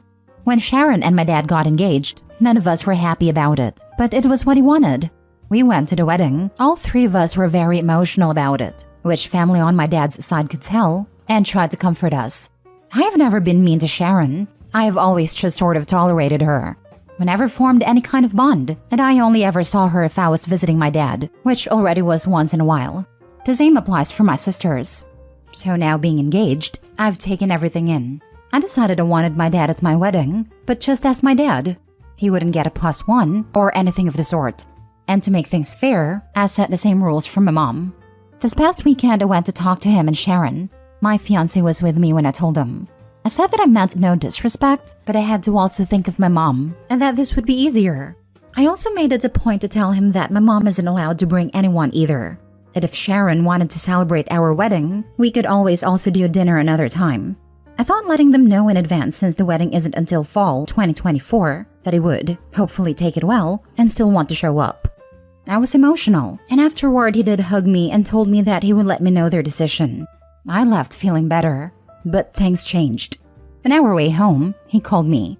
He asked if this was my decision, which I said yes to.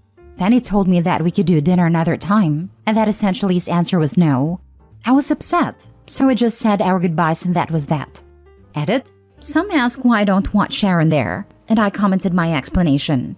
Another suggested I add it here. She was part of the reason my father left. In no way do I consider my mother the better parent in everything.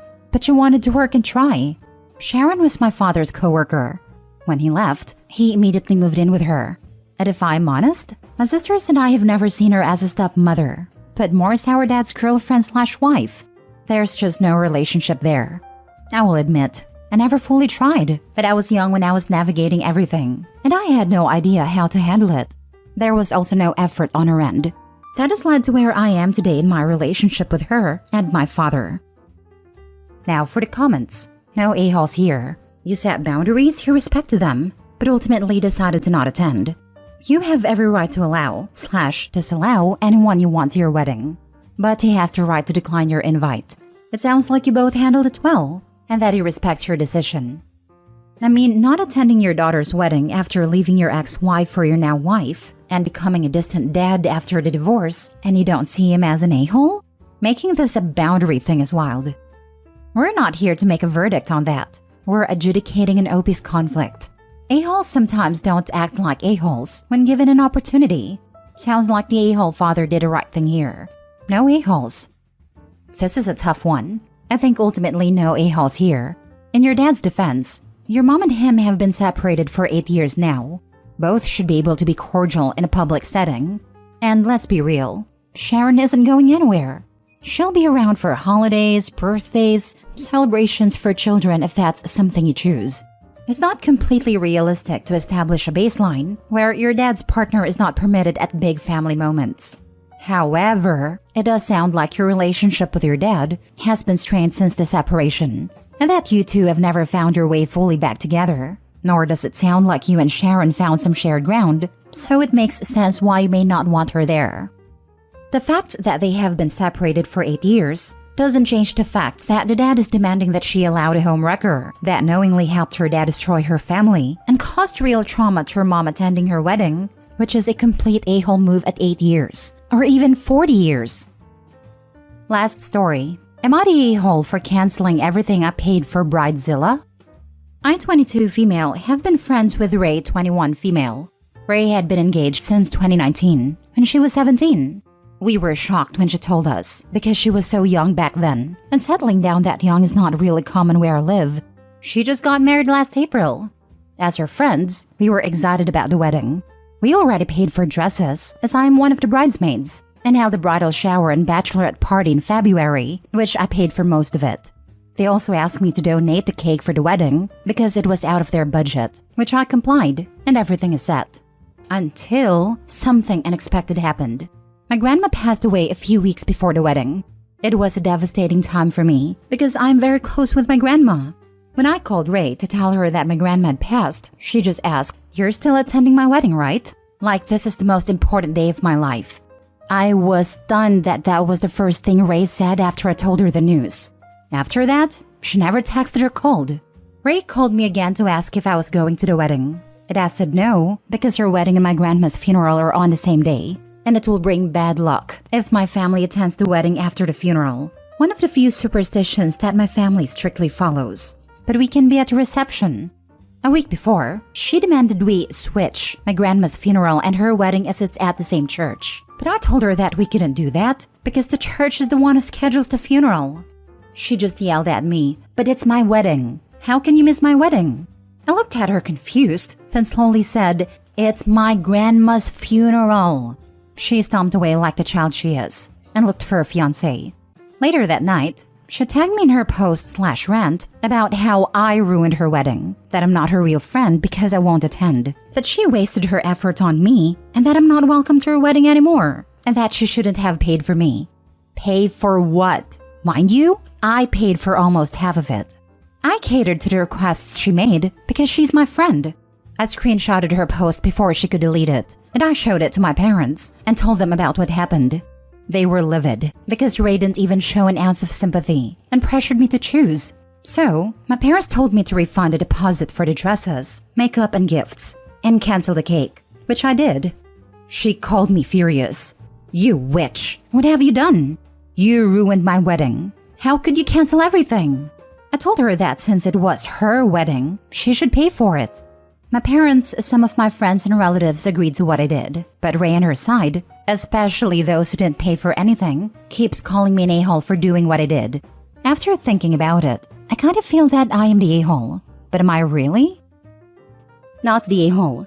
She was asking for it, and she got it. You need to find a better friend anyway. She's just not worth your time. This former friend is acting like an entitled child. It's not OP's responsibility to pay for this girl's wedding. Her family can foot the bill for their child's wedding. Not the a-hole. You should not be paying for all that in the first place. If she can't afford a wedding, then she shouldn't have one. This girl is clearly not your friend and is so selfish. The only reason she is probably mad that you can't attend is because you are paying for so much. She doesn't even care about your feelings. So sorry for your loss, and hope you can find some better friends who care for your well-being. And it didn't sound like she's even the maid of honor, just one of the bridesmaids. How did that make sense that she pays for so many things? So disproportionate. It's so easy at a young age to confuse friends with vampires. Friendship goes both ways, not just me, and you. Update. Am I the a-hole for losing my temper at sister-in-law after she ruined the meal I made? Original post. My sister-in-law Ashley is, for lack of a nicer word, obnoxious. She constantly does whatever she wants, even when you ask her not to. She thinks she's right above everyone else, even when she's dead wrong. And she's just got this very stereotypical baby sister attitude where she acts like she can do whatever she wants, and nobody's allowed to be mad at her because she's baby. Yes, that's something she regularly says. My husband says she's the youngest of their family, so her acting that way is normal. But I pointed out I'm the youngest of my family and I've never acted that way. I don't like sister-in-law, but I've been polite and kept a peaceful relationship for my husband's sake. Until today. Today was the first time since 2019 that my husband or I have been able to see our small friend group in person. We all got our shots 2 months ago and decided to meet up finally for dinner. I cooked while our friends either pitched in ingredients, made appetizers, or brought wine. I made pasta ravioli by hand, which was hard. I made enough for me, Hubs, and our friends. But after they arrived and we all caught up, and while I was finishing the food, sister-in-law showed up. She let herself in and greeted everyone happily. They know her and said hi, but I subtly asked Hubs what she was doing here. Turns out he had mentioned the gathering to her, and he guessed she assumed she was invited. I told him to tell her to leave because she can't just invite herself like this. He said that would be humiliating for her and asked if she could stay. I was annoyed, but agreed. Things were fine at the start. I had a few sips of wine to relax and was about to plate everyone's food at the kitchen island to bring it to them, but forgot Parmesan, so went to get it. I heard sister-in-law say she'd help bring the food to the table. I said no thanks and to stay seated. My back was to her and she said something I missed because of the loud clang of a pot hitting the floor. I heard everyone gasp and I closed my eyes. I knew what happened but didn't want to look. When I did, I just started crying. Hours of work splattered on the floor. Sister-in-law said it was okay. It was just some pasta, I'll buy more. I lost it. I called her a stupid witch that ruined the entire dinner because she refuses to listen. She started boo-hooing and I told her to shut up and leave. She ran out crying and I sat down to cry too. Our friends consoled me and Hubs tried to say I went too far, but our friends told him he was an a-hole and sister-in-law was in the wrong. They helped clean and we ordered pizza. But after they left, Hubs and I were flooded with calls from his family saying I was a horrible spoiled brat who made their baby cry over some stupid food. Now I'm just crying and feeling like garbage. Did I go too far? I don't usually get so angry or curse. Am I the a-hole? Edit. Hubs said he understands I'm upset the food was wasted, but he doesn't think my outburst was warranted and was actually kind of extreme. Tomorrow is his off day and I told him he's going to be making the dish like I did, by hand and on his own, and then at the end we'll see if he thinks my outburst was unwarranted. Now for the top comments before reading the updates. Not the a-hole. This incident was the straw that broke the camel's back. I've made stuffed ravioli a few thousand times and it's always difficult and expensive. It's not just pasta. It's hours and hours of planning, prep, and work that she completely dismissed like it didn't matter. Like you don't matter. That was on top of her barging in when she wasn't invited. Frankly, I think she got off light, and so did your husband. He really needs a reality check. His sister's behavior is not normal and has nothing to do with her being the youngest. Enough is enough. I'm the baby of my family, youngest of all my siblings and cousins. So I'm the youngest. And my family would have looked at me like I'd sprouted another head if I'd ever acted even half as bad as my sister-in-law does. It baffled me when I first saw her parents/older siblings act like it was nothing. I'm the youngest in my family as well, and if anything, it made me act more mature so I could keep up with my older siblings. I hated being referred to as the baby. Not the a-hole. You overreacted in a moment of high temper, but she inserted herself into a dinner uninvited, disregarded the hostess's wishes, and then downplayed her disaster. You had every right to be upset, and she decided to turn the family against you. She's the a-hole. I don't usually flip out like that. I'm very level-headed, but seeing my hours of hard work dumped on the floor just broke me. Since she offered to buy more, hand her an invoice to cover the cost of ingredients plus an hourly charge for how long you spent making them. $50 an hour sounds reasonable, right? Sounds good to me. You never mentioned her actual age? She's 31. Oh geez, you just made my feet curl in cringe. Now first update. Hubs made pasta for the first time today, and it went much like I'd anticipated. He was all confidence and it'll be easy during the first 30 minutes. But towards the end of the first hour, that disappeared as the burn in his arms really set in from making enough dough for almost 60 ravioli. I did not lift a finger to help him knead, since I didn't get any help when I did it. After the dough was done and wrapped up in the fridge, he made a filling which took another 40 or so minutes. Then the dough was brought out and he had to start crafting the ravioli, all by hand after rolling the dough out. Lord, that went on for ages. Just rolling some dough out, cutting out squares, filling them and putting the top on, rinse and repeat until the dough and filling was all gone. All in all, the entire process from start to finish for him on his own took a little over 4 hours.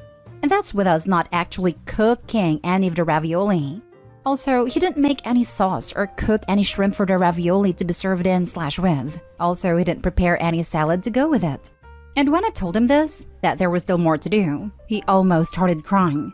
He started saying sorry at the 1 hour mark and hasn't stopped apologizing since.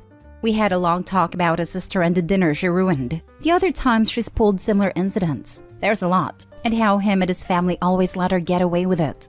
He says he knows how they treat her isn't normal and he doesn't like it, but was raised to just go with the flow regarding Ashley. But he said he's going to call her and tell her we need some space from her for now. Second update. Hubs just got a message from his cousin of Ashley laughing and bragging about intentionally spilling the pasta to teach me a lesson for being such a snobby witch. A handful of you all thought she did it on purpose, but I didn't actually think she did until hearing her admit to it. I have never seen my husband this angry before. I don't know what's going to happen now.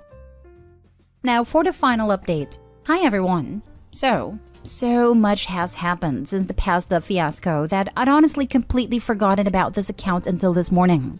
When I logged on, I saw that I had a bunch of requests for an update. So here I am.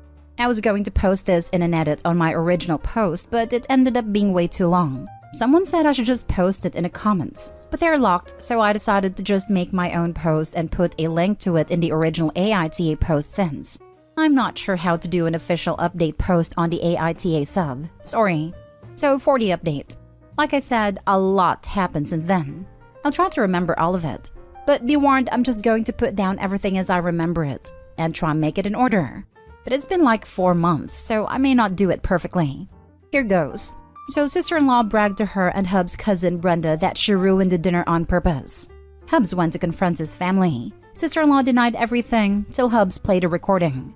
Hubs banned sister-in-law from our house until she apologized to me sincerely and reimbursed us for all the wasted food. Sister-in-law went ballistic, sobbing and throwing a massive tantrum until mother-in-law tried calming her down and scolding Hubs for choosing some floozy over your blood family.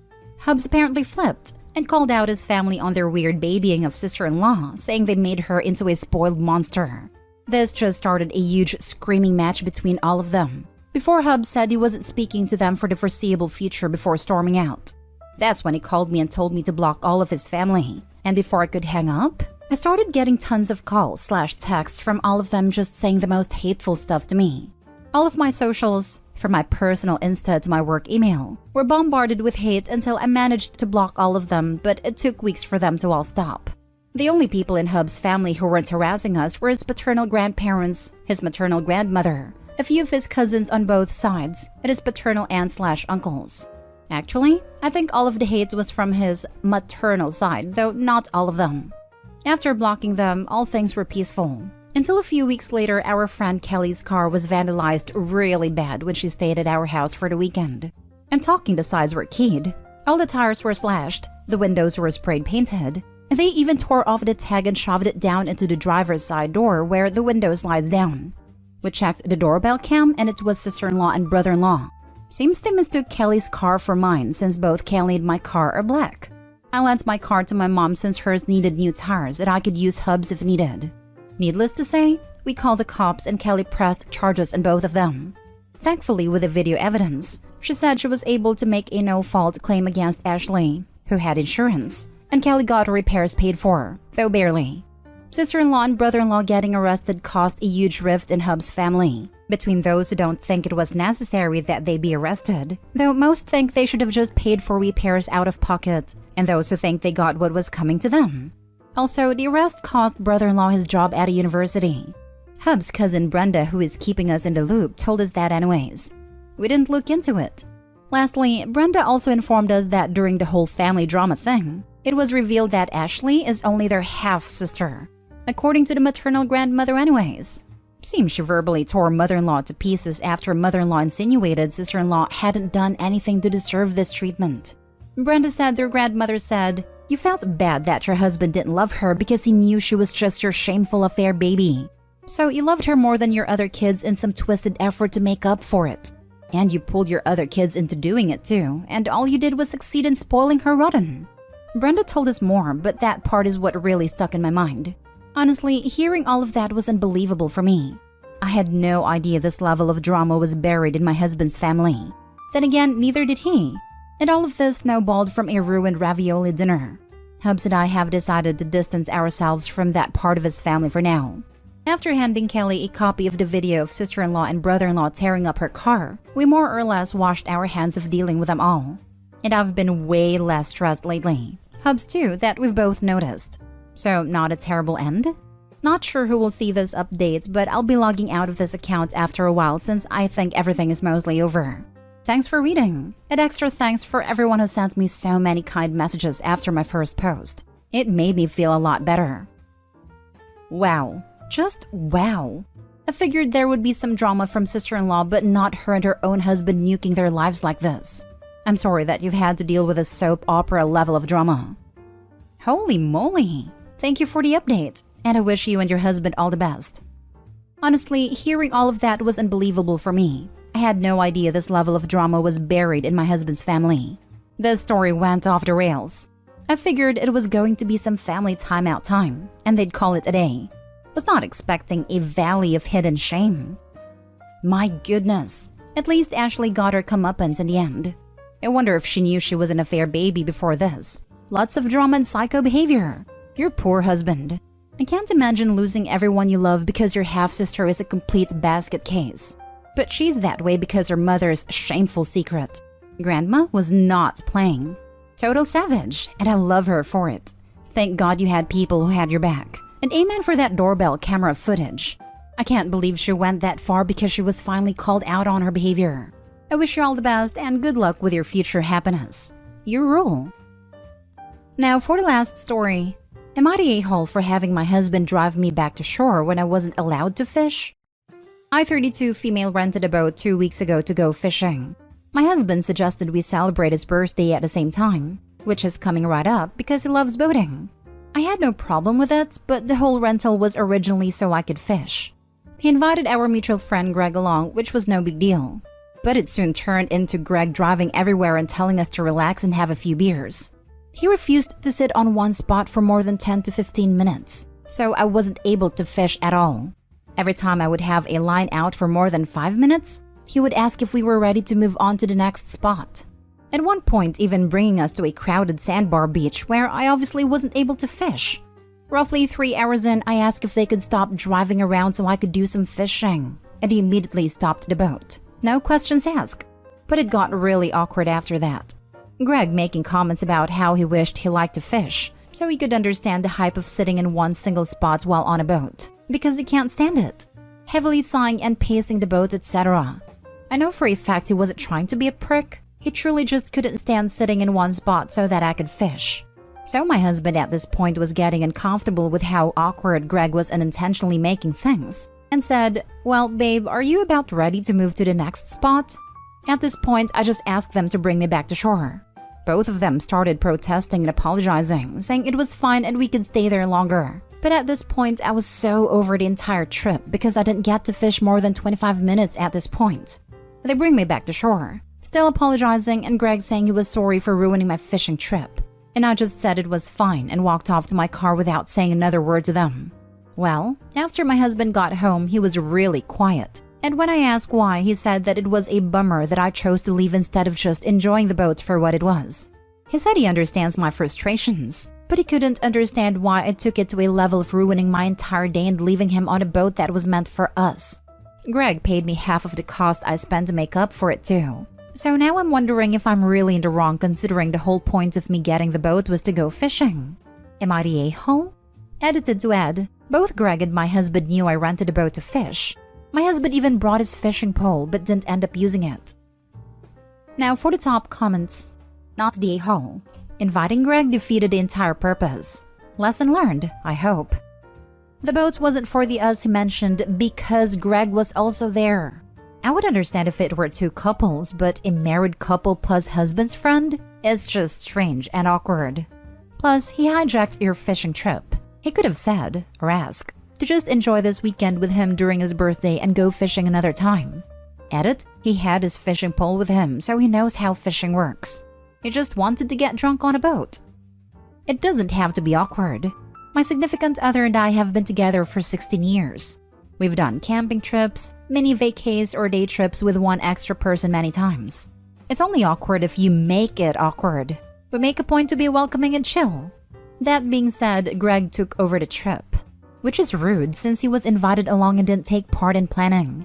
If either OP or her hubby knew Greg was going to want to drive around the whole time, maybe he wouldn't have gotten an invite. Also, if I rented a boat, I'd be the only one driving. I wouldn't be risking anyone being dumb and costing me big bucks paying for damages. So if Greg just took over driving and asked, he's doubly the a-hole. Not the a-hole. You wanted to fish and rented a boat. You weren't able to fish. Letting Greg do the day the way he wanted to do it was a mistake. He was your guest and should have behaved like one. Also, if Greg doesn't like to fish, then he should have declined the invitation. I don't like to fish. I would never say yes to joining someone on a fishing trip. It's like if someone decided to tag along when I was trying to bag a peak, but they hate hiking. Just why? Not the a-hole. Greg is a bad guest. They know your hobby is fishing, right? They know you originally rented a boat to fish, right? They should have been courteous and split up the boat time equally. Also, Greg should take his own advice. Relax, have a few more beers, instead of pacing and complaining like a child. Update. Am I the a-hole for leading a woman on by being nice to her kid? Original post. This happened a few days ago. It has completely blown up in my face. I, male 32, was out with friends, and it was one of those situations where people showed up with their friends, and it was a blend of different friend groups. It was a courtyard cafe, so our tables were close by, and we were all occupying a good chunk of the place. I don't make new friends easily, so I was just focusing on my coffee and talking to my friend Katya, female 35, when a friend Marie, female 30, joined our table with her colleague. She's a cute woman with smart looks and a brilliant smile. We started talking, and it was your usual what's your favorite kind of topic.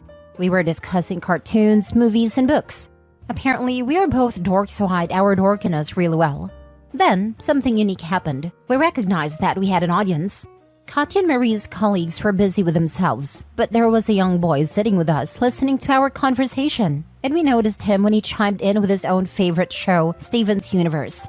At first, we looked at each other and then the kid, and then again at each other and laughed. It was so interesting that he had pushed his chair from the adjacent table to our table and decided to join our conversation. So we started talking to him and asked him about his life, friends, and school. Typical stuff. I saw his mother smile at us from the table, so she approved of all this. She was a friend of one of my friends and remained busy with her group. Over the next hour, we basically talked to each other and the kid, and Marie slid her chair a bit closer to me, and we were subtly flirting with each other. When it was time to leave, we exchanged contacts and decided to meet again the next day to see where things go. We are both single and share many interests. The kid's mom, let's call her Brianna, came over and we just exchanged some pleasant greetings. She described how great the kid was, and we all agreed. We all went our separate ways. I did give Marie a hug before leaving. The next day, I got a message from one of my friends saying how rude I was to Brianna, and that if I was not interested in her, I should not have gotten her hopes up. I was surprised because Brianna and I did not talk for more than 15 minutes, but I never showed any interest in her. I did not flirted, and I did not notice if she was flirting either. Not surprising, because that is one of my blind spots. I replied that I did not know what this was about, but I definitely did know such thing. I had plans with Marie that evening, so I kind of forgot about this, and hoped that it would resolve on its own. I went out with her and biked together to her home, Common in the Netherlands, and by the time I reached my place, I noticed that I had strings of messages on my phone. Brianna had gotten my contact from my friend and was saying that I was an a-hole for being a father figure to her son. She said that he had not stopped talking about how nice his evening was with me, and how is she supposed to tell him that I had no interest in being in his life. I was leading her on by showing her that I could offer what she was looking for, but then I was playing this game of showing disinterest to make her follow me around as a show for dominance. Apparently, all the podcasts have tuned men into a-holes, and we don't see women as people with emotions anymore. I was literally sitting there with my hand on my forehead trying to make sense of it. Our mutual friend messaged me again and said that she expected better from me. She had found out from Katya that me and Marie had hit it off, and she accused me of being superficial and being a jerk to Brianna because she is a single mother and I should grow up and be more mature. I replied that I never let her on and they needed to clear this out because it sounded really crazy. To be honest, I have never been interested in dating someone with a child, and my friends know this. But I never said that to Brianna, so that was something our mutual friend either told her or was just saying to me personally. The next day, it blew up even more, with half of our friend group calling me a jerk for stringing Brianna around. I messaged Katya and asked her what the heck was going on, and she said that she was surprised too. I'd assumed that something happened after we left, and was under the impression that I asked Brianna out and rejected her. I told her that I asked Marie out, not Brianna. I am seriously thinking I have crossed some boundary here by talking to that kid that day, and probably his mom is freaking out because of it. Now for the top comments before reading the update. Not the a-hole. You were just nice to a kid. Doesn't mean you have to go marry his mom. Also, kinda sounds like mom is using the poor kid as a litmus test for dating. Friend group or not, I wouldn't really be okay with my kid just pulling a chair up to strangers and engaging in their conversation, because it's rude. And even if I did think that was okay, I wouldn't think that it automatically meant he was attempting to be a father figure of any kind. People in general aren't nasty and dismissive of kids, but especially not if they're part of an extended friend group. Is any man a kid smiles at a potential suitor? I think you may have dodged a bullet and may need to keep the people agreeing with her at arm's length. Not a litmus test, more like a bait. Throwing the kid out on a line and see what he catches. Not the a-hole. I think the mother was using her kid to get to you, and the plan failed, so she could be trying to guilt you into exchanging numbers by using her son, which is cummy. Sounds like it. OP needs to talk to some folks in person, find out what story's going around. He was obviously talking to Marie, and obviously Brianna's upset that OP was interested in Marie rather than herself. This is a really weird revenge mission for Brianna. The mutual friends being flying monkeys is the most disturbing part. If Brianna's crazy, that's fine, but mutual friends whipping up a mob is bad news. Discussing it in person is the best solution.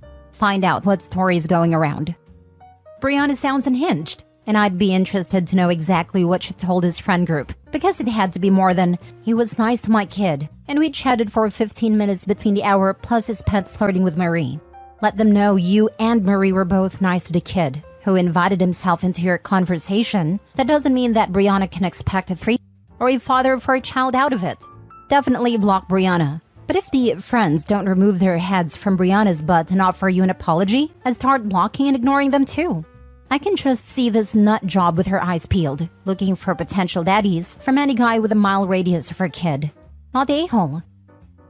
Now for the update. Important background is that I am not Dutch. I'm an expat, and so is Brianna and Ellen. Marie's Dutch, and so is our friend Katya. Some good Dutch people commented and were surprised how this could happen in Netherlands. And they're right. Dutch people are one of the most straightforward people I have ever met. I asked Katya to find out exactly why people think that I led Brianna on, because she was also under that impression. She contacted a few people and got the whole story, and it is crazy AF. The whole thing started a few months ago and was the brainchild of Ellen. I was coming out of her relationship, and she wanted to hook me up with Brianna from the start. I, however, was not ready to jump in and was not very social for the first few months, so the chance never came. Brianna and I have shared talks before, but I was not paying attention, and she never registered in my brain. Ellen had hyped me up to Brianna for quite some time, and that is where the whole issue started. She had her convinced that we are very compatible and share similar interests. She was convinced that if we could just have a chance, we would immediately click.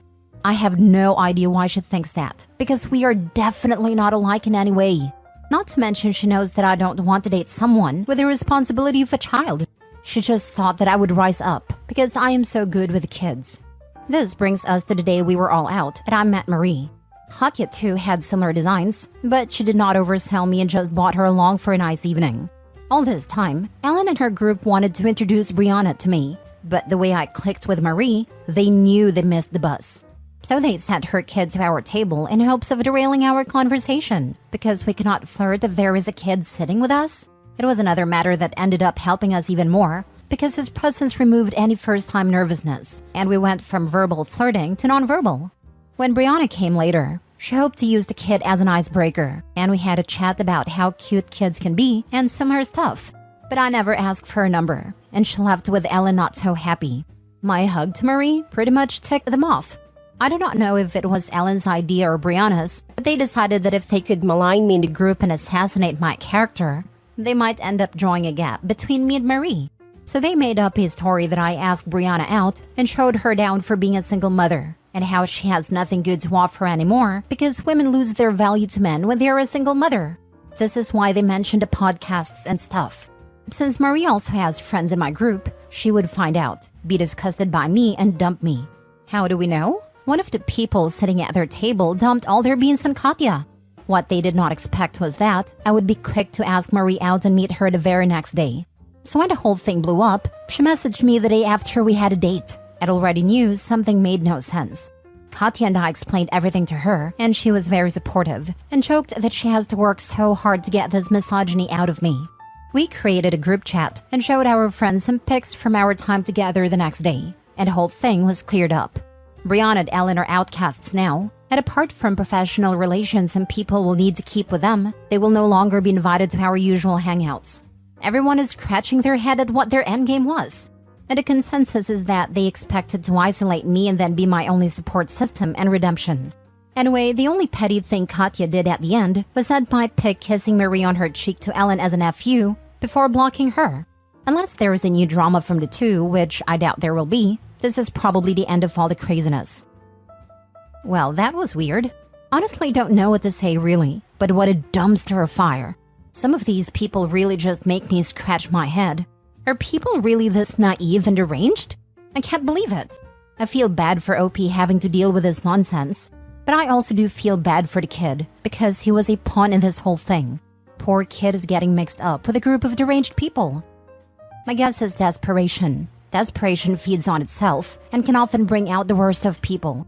If Brianna was becoming desperate for a relationship, every rejection would feed desperation back and feel like she had no more chance. And when you feel you have no sane option to pursue, you go for the insane one. What a pair of deranged idiots. Their master plan was to manipulate him into a relationship by slandering him, isolating him from the friends, and waiting to pick up the pieces of his decimated and lonely existence? That sounds like a freaking delightful start to a new relationship.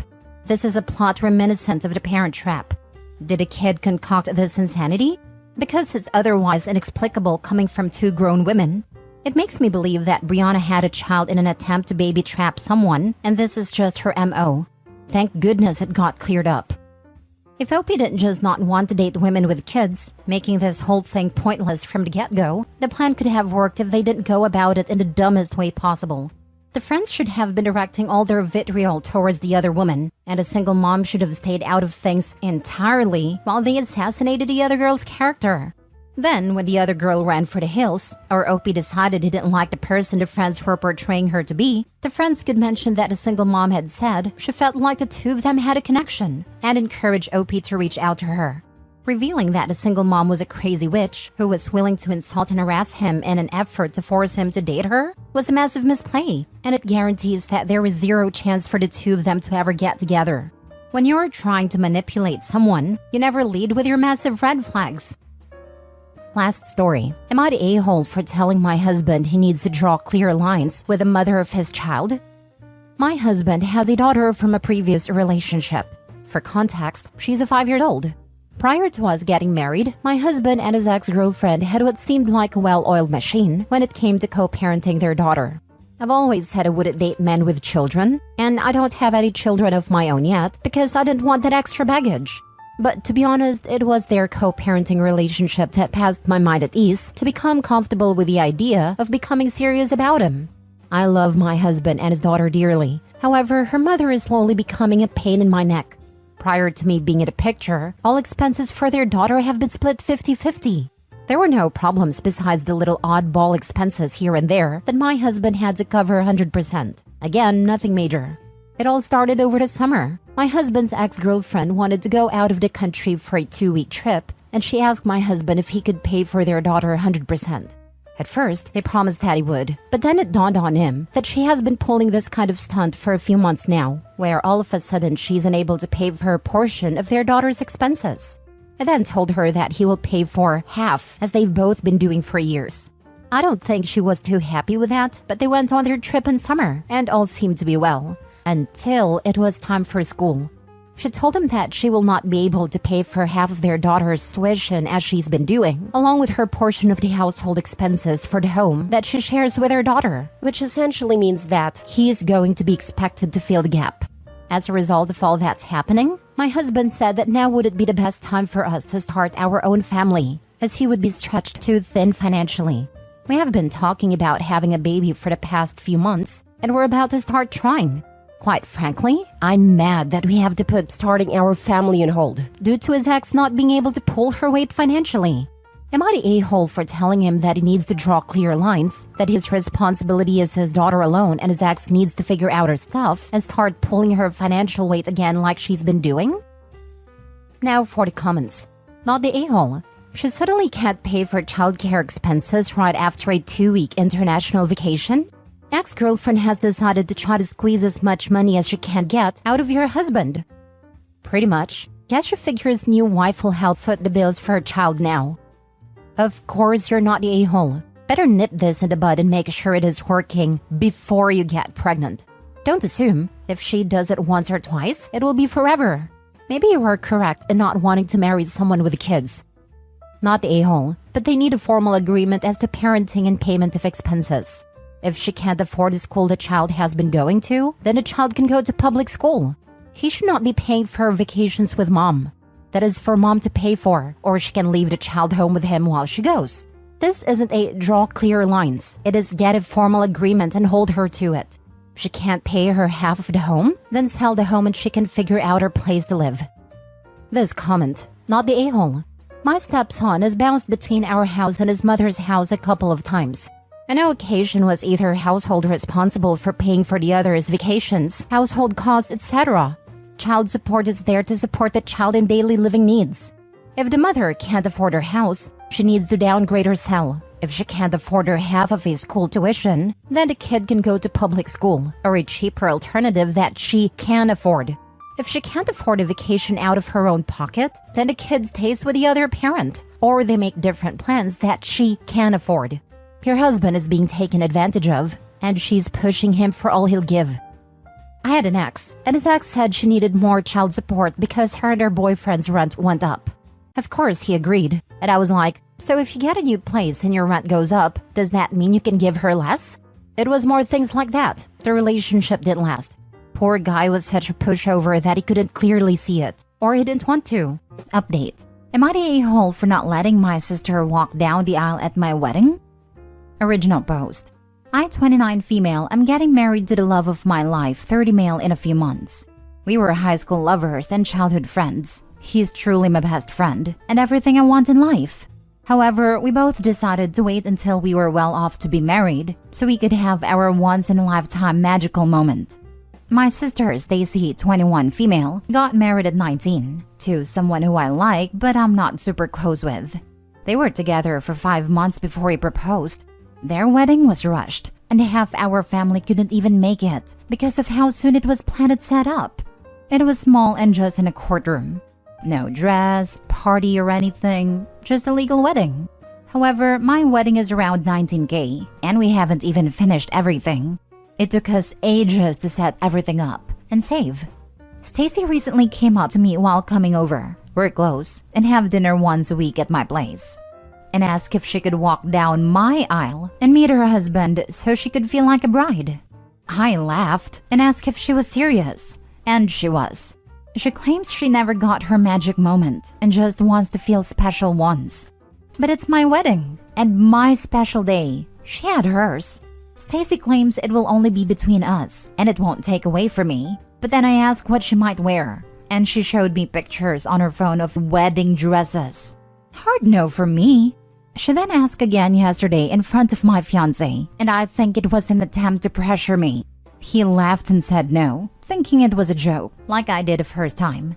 My mother and Stacy's husband say I'm being a-hole because Stacy still isn't rich, so she can't afford another wedding even if she wanted one.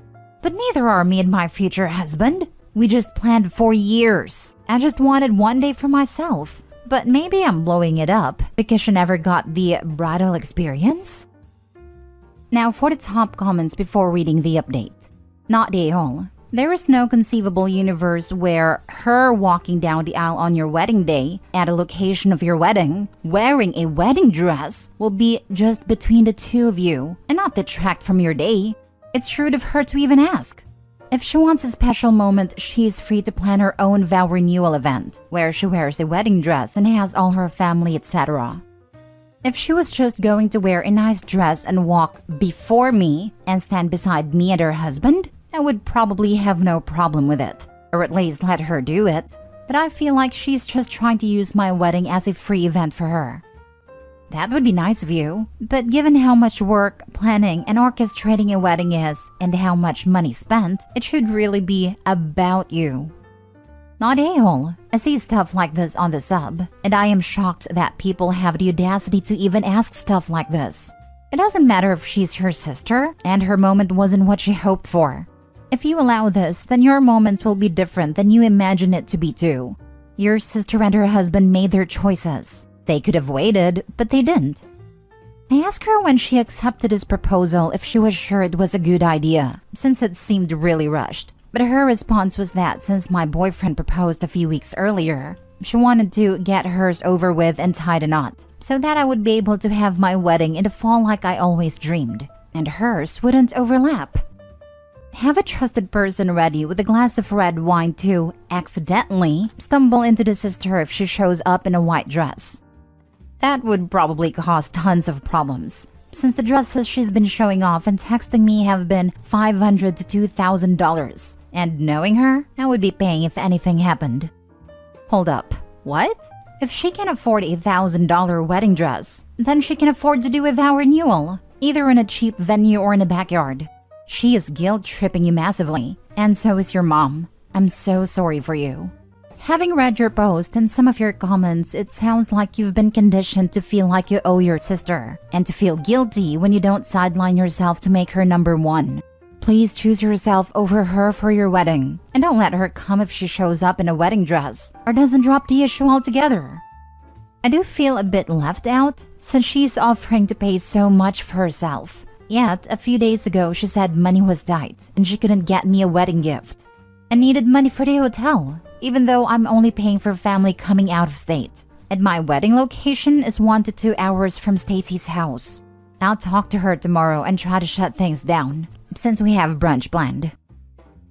Now for the update. Hello everyone. I just wanted to post an update on the situation with my sister Stacy.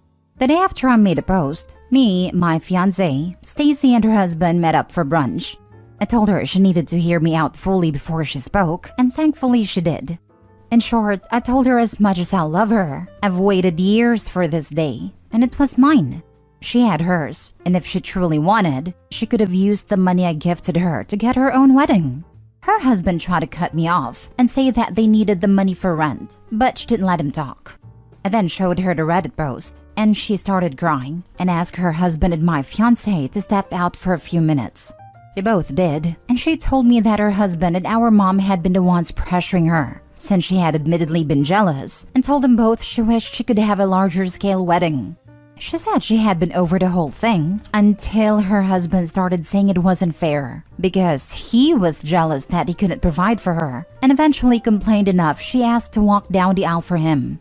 Stacy said she was willing to fully back out of the wedding and would understand given the heartache she's given me, but I told her that her husband would be the one without an invite, which she gratefully agreed to.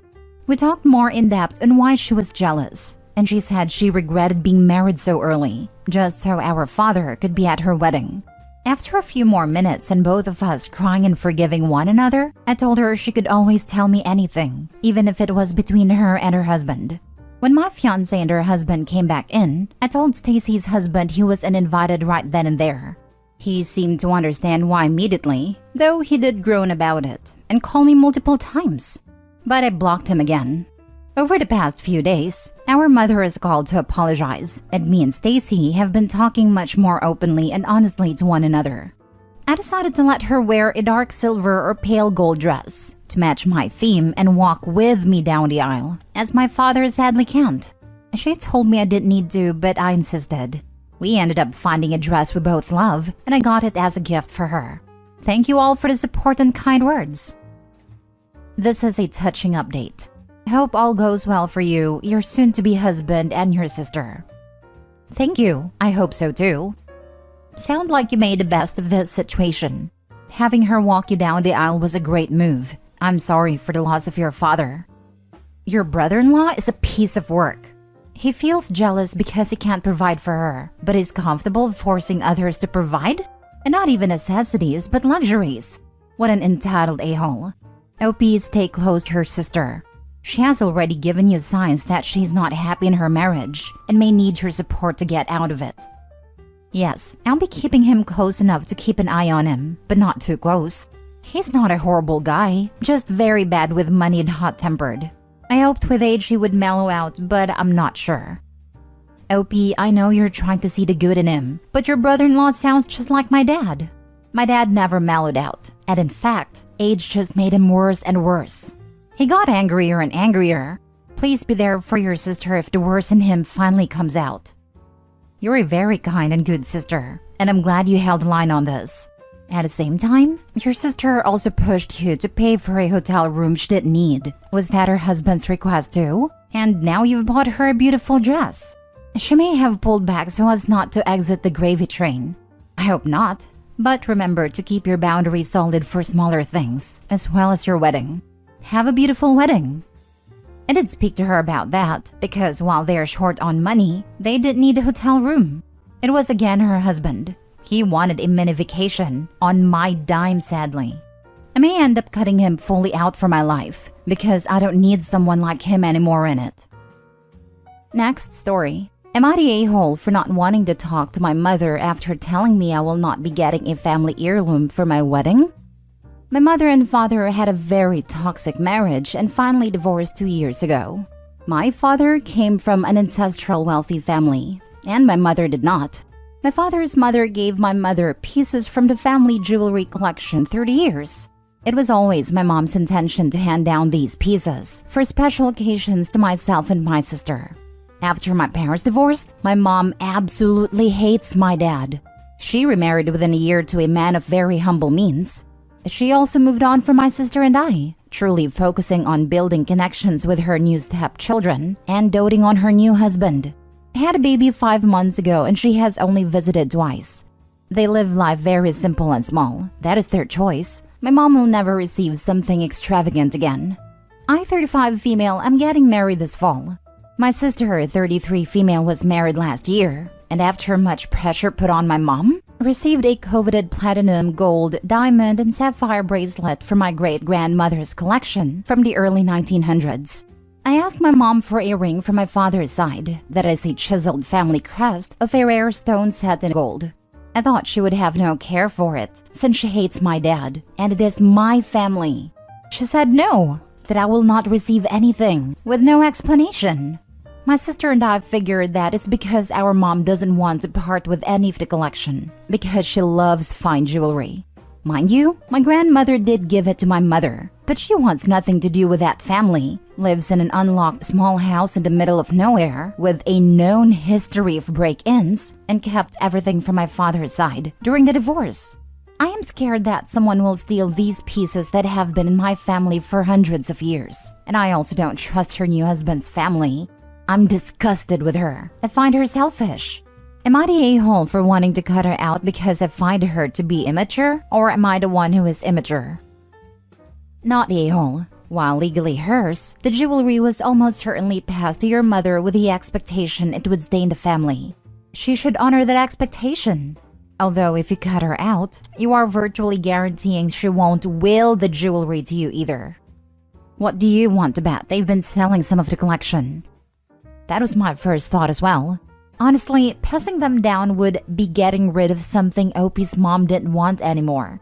Depending on how bad the marriage was, I could totally see Opie's mom selling them. I wonder if she's given them away to her stepchildren in order to win them over. Not the a-hole. The intent was clear that they would be handed down as family heirlooms. She was a caretaker of them, not the owner. That's very common with heirloom pieces. I have 2 from my mom, both well over 100 years old, and one will go to each of my daughters on a special occasion. Also, your mom is the a-hole for cutting off communication with her own children just because she took up with another guy.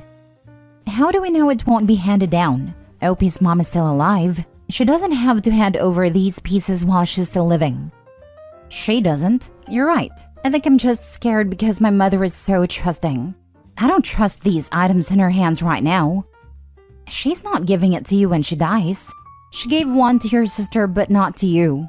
She would tell you if it was just, I'm saving it to be passed on later. I regret not doing the same for your sister, or something. Otherwise, she sounds like she plays favorites even between you two, because to just flat out tell you no sounds bizarre. Last story. Am I the a-hole for building my teenage sons a bedroom in the backyard? My wife and I have 5 children together. 9 male, 8 male, 7 male, 4 male, and 2 male. And I have 3 children with my ex-wife. 17 male, 15 male, 13 female. When I bought our current house, it had 4 bedrooms. I later renovated the basement to add another 2 bedrooms. My wife and I have 1 room, the 3 teenagers had a room each, and the younger boys share the same other 2 rooms, with various configurations over the years. As the younger boys get older, things are going to get more cramped for them, and we haven't ruled out having more kids. I also don't want to immediately take my older kids' rooms away the second they go to college, and maybe they'll stay local or not go at all. Because of this, I started looking at how I would add more bedrooms. The property our house is on is a little under 1 acre. Last year, I decided I would build a den in the backyard that could become the older boys' bedrooms. The build was finished a few weeks ago and the boys have moved in. They have a small shared living space that includes a kitchenette, a shared bathroom, and they each have their own rooms. It's essentially a tiny house in our yard. The boys love it, and we had a lot of fun working on the build together. My ex-wife, however, is less than pleased with the boys' new living arrangements. She has multiple safety concerns, as she thinks they're too far away if something happens, and that they will feel like they could get away with whatever, as I can't monitor them well. She also thinks it's unfair they will have to walk through a yard to get to and from their bedrooms to the house, even in adverse weather conditions. She feels as though I'm pushing the boys away by housing them in the backyard, and that it suggests I'm prioritizing my new family, while at the same time thinking giving them a cool den in the backyard is favoring them over their sister. I think her biggest issue is the one she didn't mention, which is worrying the boys will want to spend even more time at my house if they have more privacy and great place to hang with their friends. We no longer split custody based on our custody agreement, and for the last few years, the boys have lived a majority of the time with me, whereas our daughter alternates between our houses every 2 weeks. My ex is trying to make it out like I'm a massive a-hole in this situation, but I really don't feel like I am. However, in the past, I haven't always known when I have been an a-hole, so maybe I'm missing something. Am I the a-hole? Not the a-hole. If it meets code, you're fine. If some adverse event is forecasted, deal with it at a time. And by the way, she doesn't get a say-so about how you manage at her house. It's nice that you listen, but she's not in charge. Those boys are old enough to be held accountable if they mess up, and until then, have your trust. They're nearly adults. And it's actually a perfect way to learn how to live on your own while still having the safety net of your parents nearby if needed. This is actually a very good point and makes me support OP even more. Not a-hole. The boys are 17 and 15. They're going to want to keep that privacy that having their own bedroom gives, and they seem to be absolutely ecstatic with us, being how they get to keep it while still giving space to their younger half-siblings.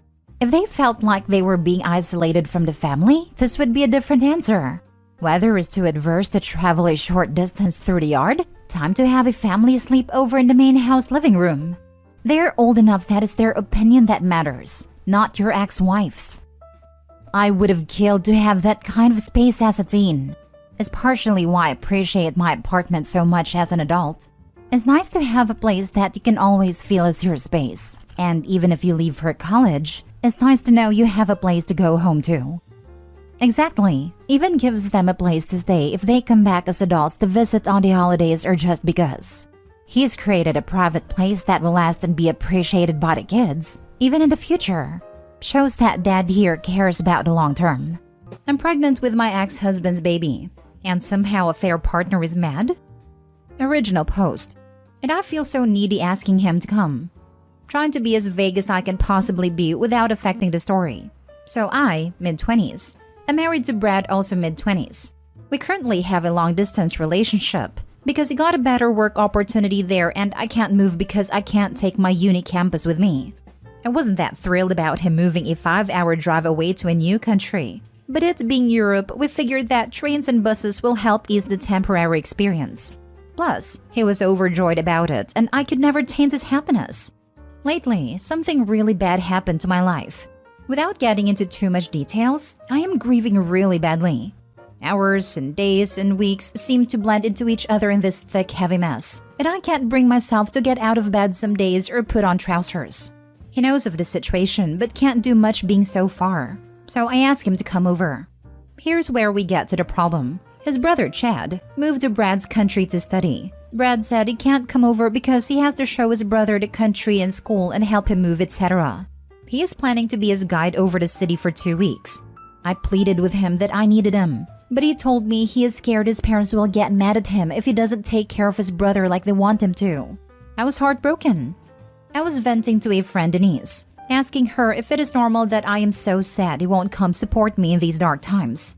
And she snapped at me, told me I should be grateful I have a caring husband, and to stop being freaking jealous of 18. Chad is 19 and she knows it.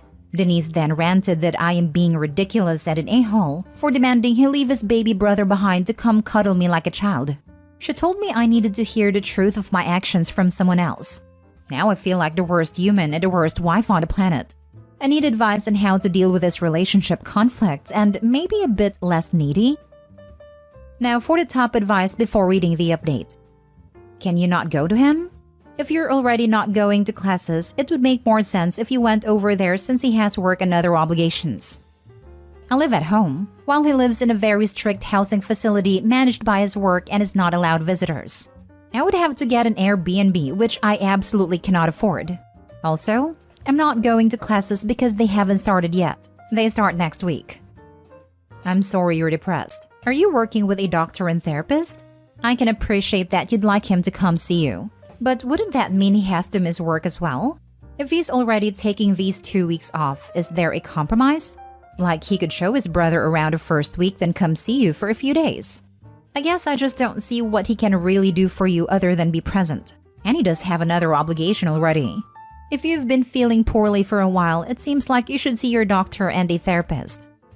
He works mostly remotely and only very few hours. Like 10 over 2 hours a week.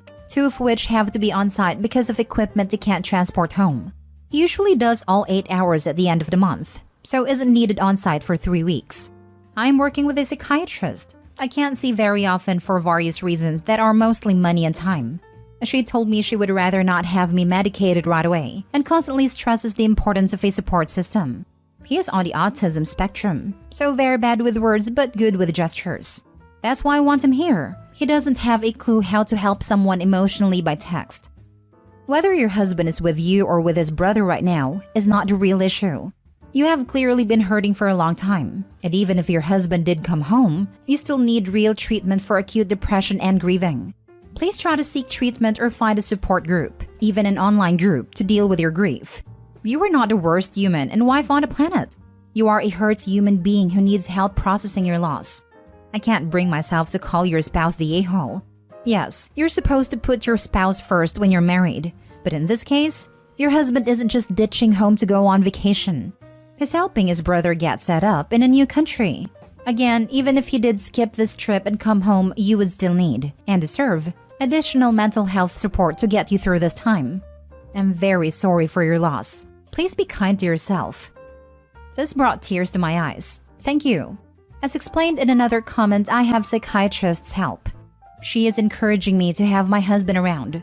Also, yeah, no one tells you losing your mom, dad, and sister and ending up in debt would be that brutal on you.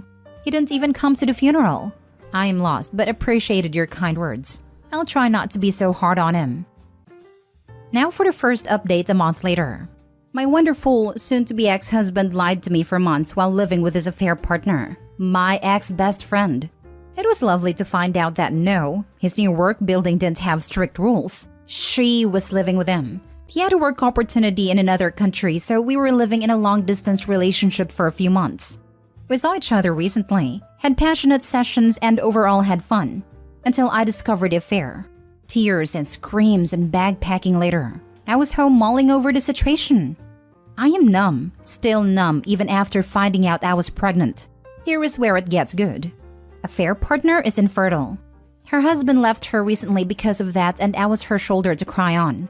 I called ex-husband to tell him about the baby, the high risk of miscarriage, and she was next to him. She went crazy. Screamed and cried that I had no right to have her man's baby, that I am stealing her life and being a witch. Oh, really? Even her relatives are now blowing up my phone calling me horrible, spiteful witch. What? How? Why? Logic gymnastics much? I am so done with everything. 2022 sucks. I have no one to talk to, so here I am getting this out of my chest. Edit: Denise is the same Denise from my last post.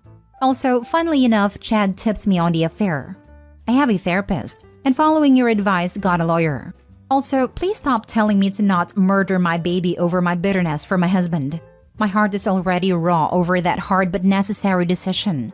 I respect your beliefs, so please respect my decision. She's mad because she wanted everything that you had, but you took something that she'd never be able to get. Her plan failed.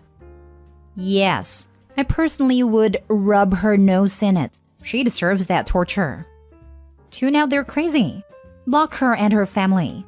Have your baby. File for child support. Live a fantastic, happy life. I hope she chokes on her own bile. She is incensed she wasn't successfully able to slot into your life and remove you completely from his. And that you're pregnant with his child, something she will never be. The only fitting punishment for him is eternity with a woman who seems quite unstable and her super crazy family. I hope they live miserably ever after. Funnily enough, her mom called me a homewrecker. Get a really good lawyer so you can figure out custody and child support. I am so sorry you're going through all of this alone. I was a single mom for a few years, and while it was tough, it forced me to want better for myself and to do better for my child. You will get through this, OP. There's no one in the world stronger than a protective and determined mama. There probably won't be custody or anything because of my health state, but thank you for such a nice message. I'm honestly baffled at Denise's words and logic, but what can I do but move on? I have to admit I would have loved to be a mom, even if it meant going through the journey alone. But health issues plus very rocky situation is making the whole ordeal very unstable. If I was to have a kid, they deserve to at least have a mentally stable mom, which is why I am making the very painful decision to let it go. You have to do what's best for you, and if letting the pregnancy end is the best thing, then well done for making such an incredibly difficult decision. There is no shame in waiting until you are in a better, more stable and more supportive time in your life. I wish you luck in your life, and hope you can work through this awful situation. And screw Denise. Your ex may be tied to her craziness, but at least you won't be. It's the best thing for everyone involved, especially the child. But God, isn't it a hard decision to make? I want him to have the best in this world could offer, and that is simply impossible when you see his dad, stepmom, and my mental health state. Thanks for caring. It means a lot. Now for the second update. It's been about 3 days, but these days felt like weeks to me. As I was tossing and turning in my hospital bed, I remembered this account and thought you might want an update. To be frank, I also need to tell someone. I lost my baby. A few hours after posting, actually. Avoiding details, and my memory is also hazy. It was gruesome. I won't explain very much, but it was just horrible. For context, I take heart meds for a condition I got from my dad, one of those being blood thinners. When I miscarried, it was flowing, and I honestly thought I would be dying. I was on my knees in pain, and the massive blood loss coupled with the already severe anemia made me very dizzy and confused. I called the fire department and managed to stay lucid until they came. I wish this on no one ever. It was traumatizing. This is where it gets bad. I don't remember if I mentioned it somewhere on the original post, but my husband came home when he heard of the pregnancy and was staying at a budget hotel on the other side of the road. When he saw the fire trucks pulling to our house, he apparently ran over to ask what was happening to his wife. He followed the ambulance to the hospital, or so he told me, and came in pretending he was my dear old husband being so concerned for me. I didn't need much, just a blood transfusion, iron and other IVs, and some painkiller. They also gave me meds to finish the job and recommended rest. Waking up to find him next to me was a nightmare. I have no English words to describe how gutted I was when I woke up to his concerned face next to me. We fought. I told him I never wanted to see him again and was serving him papers soon. He said I was his wife, that he loved more than anything in this world, and was deeply concerned for me. What love? When you were living with your affair partner. Then he pulled out his phone and broke up with Denise on speakerphone. It asked me if I wanted him to make a Facebook post where he tells everyone about his infidelity. I told him he could go screw himself for all I care. Every time I wake up, there he is, tidying up my room, changing the flowers in the vase, peeling my fruit, or bringing me even more boxes of my favorite chocolates, the fruity, the merry ones. He is constantly here, catering to my every need. The nurses did ask me if I wanted him removed after we argued, but I said no. I don't know why. I feel like somewhere in there is still the kind man I married. Maybe not. As I write this, he is sleeping on a wooden chair, arms crossed. As for Denise, she sent me some colorful messages. She heard about my miscarriage from my husband and didn't miss a beat in insulting me even more, saying that's all I deserve for stealing her man away from her, that I was a racist slut who hated her and her family all along, and she was glad I would never be a mother. It goes without saying that I took the mental health initiative to block her and her whole circus. See you in therapy, guys. Homewrecker out. Don't know if I can be vulnerable, but I feel like my heart has been ripped to shreds. Someone on my last post said something to the effect of, no one goes to an abortion with a smile on their face. And God, is that true? Even if this baby wasn't expected to last, it hurts. It hurts like crazy. You keep playing the what ifs in your head. I wish it didn't have to be this way. I wish I could welcome a little one into my life. I keep wishing I could just go back to having a small family and a loving husband. I wish I could just forgive and forget, but I won't. And man, does it hurt. This is getting too long and boring. Sorry about that. I can't thank you enough for all the kind words from every single one of you.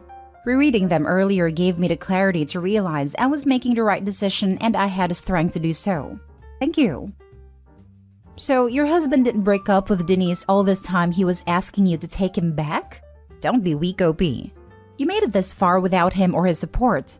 He abandoned you when your parents and sister died. He didn't even come to their funeral. He was living with Denise and sleeping with her. Her entire family betrayed you for so long. He lied saying the housing was strict and never let you see where he was living. He was ready to leave you in the cruelest way. Your last bond with him is gone after baby was heartbreakingly lost. Don't let him hurt you again. Oof, condensing it all made my head spin. Remembering the layers and layers of betrayal and cruelty make me want to fight for that alimony. But seriously, I just now realized he didn't even break up with her until then. Screw this guy. Get the alimony. He will just give it to Denise. Get what he owes you. From your other posts, you've been very socially isolated. I can understand why you'd tell the nurse the husband thing could stay. You need a social support. You don't have to get back with him or try and stay with him because he's helping you now. The fact of the matter is, it's too little too late.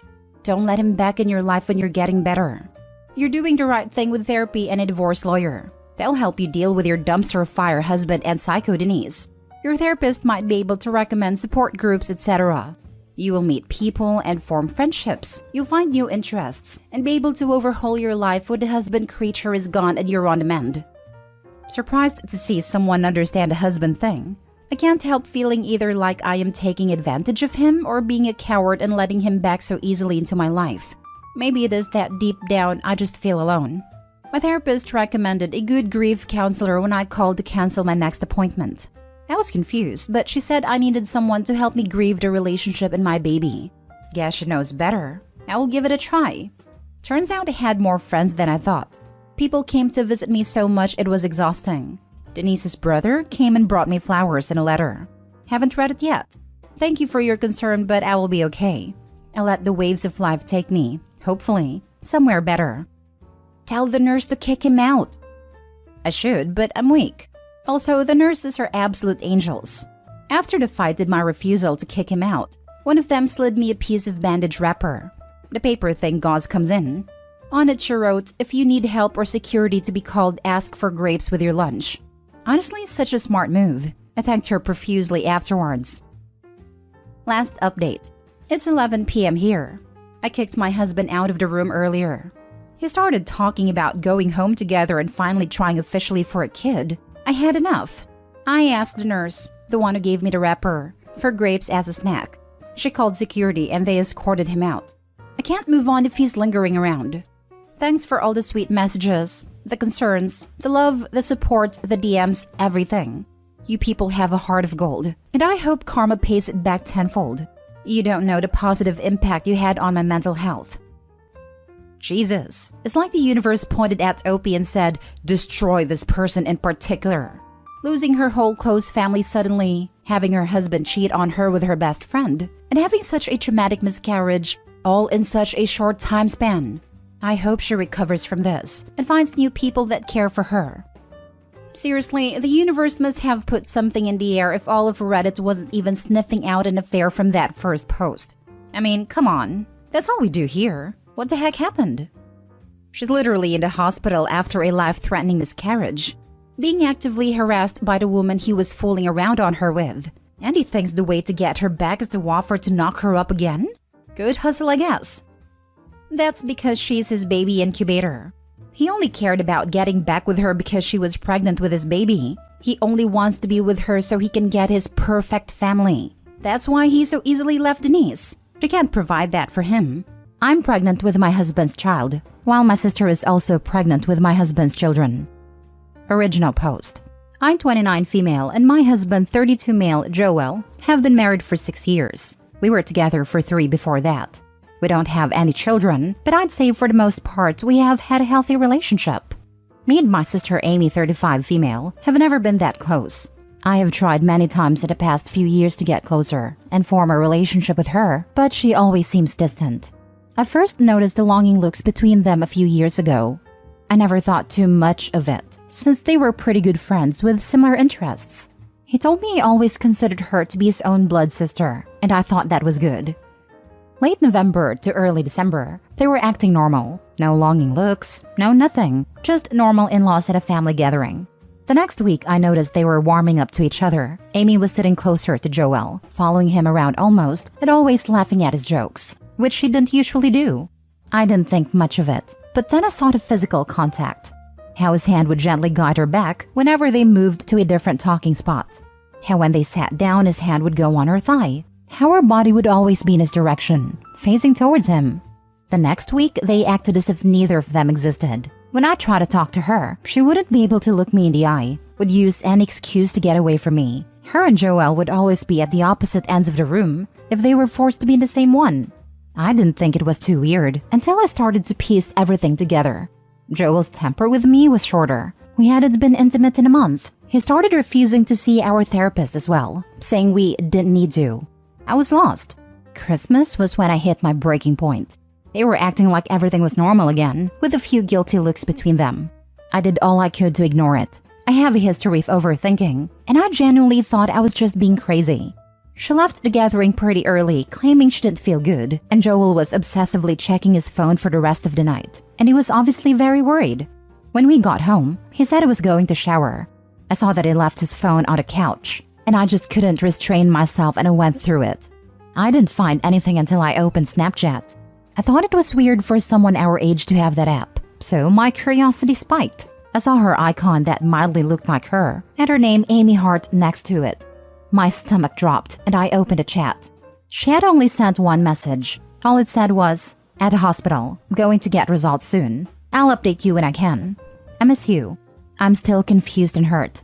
I don't know what this means. Am I a horrible wife for going behind his back? But I don't know why he was updating him, or why her name has a heart next to it. Thanks for letting me vent. Any advice would be greatly appreciated. Now for the top advice before reading the updates. She's probably pregnant, and it's probably his. Since you guys don't have kids, I would say divorce would be the easiest option. Something shady is going on. Or possibly miscarriage. This. Also, have a serious talk with him. After you screenshot everything you can from their conversations, or screen record it, and send it to yourself and delete that from his phone, and explain what you saw. Confront him and say you were willing to listen, but if you find out he lied, you will divorce him no questions asked. You can still divorce him after. You know there was something inappropriate and secretly going, but instead of saying anything or confronting them, you just watched. Why don't you just ask them or other members of your family? She either has cancer or pregnant. More than likely, she's pregnant with his child. I have tried to bring it up to him, but he always shuts it down quickly, saying I'm just overthinking again. That's him deflecting attention away from the situation. A normal concerned partner would have tried to comfort you and ease your concerns. You're going to need to shop around for lawyers. He can't be married to one sister and having a baby with another. You should have taken a picture of their chat too, and whatever messages they have between them. Now for the first update. Sorry for the wait. My husband got back from work a few hours ago. When he got back, I told him everything. The body language I've noticed, the message, my suspicions. I came clean. I wanted to thank everyone for supporting me and helping me open my eyes.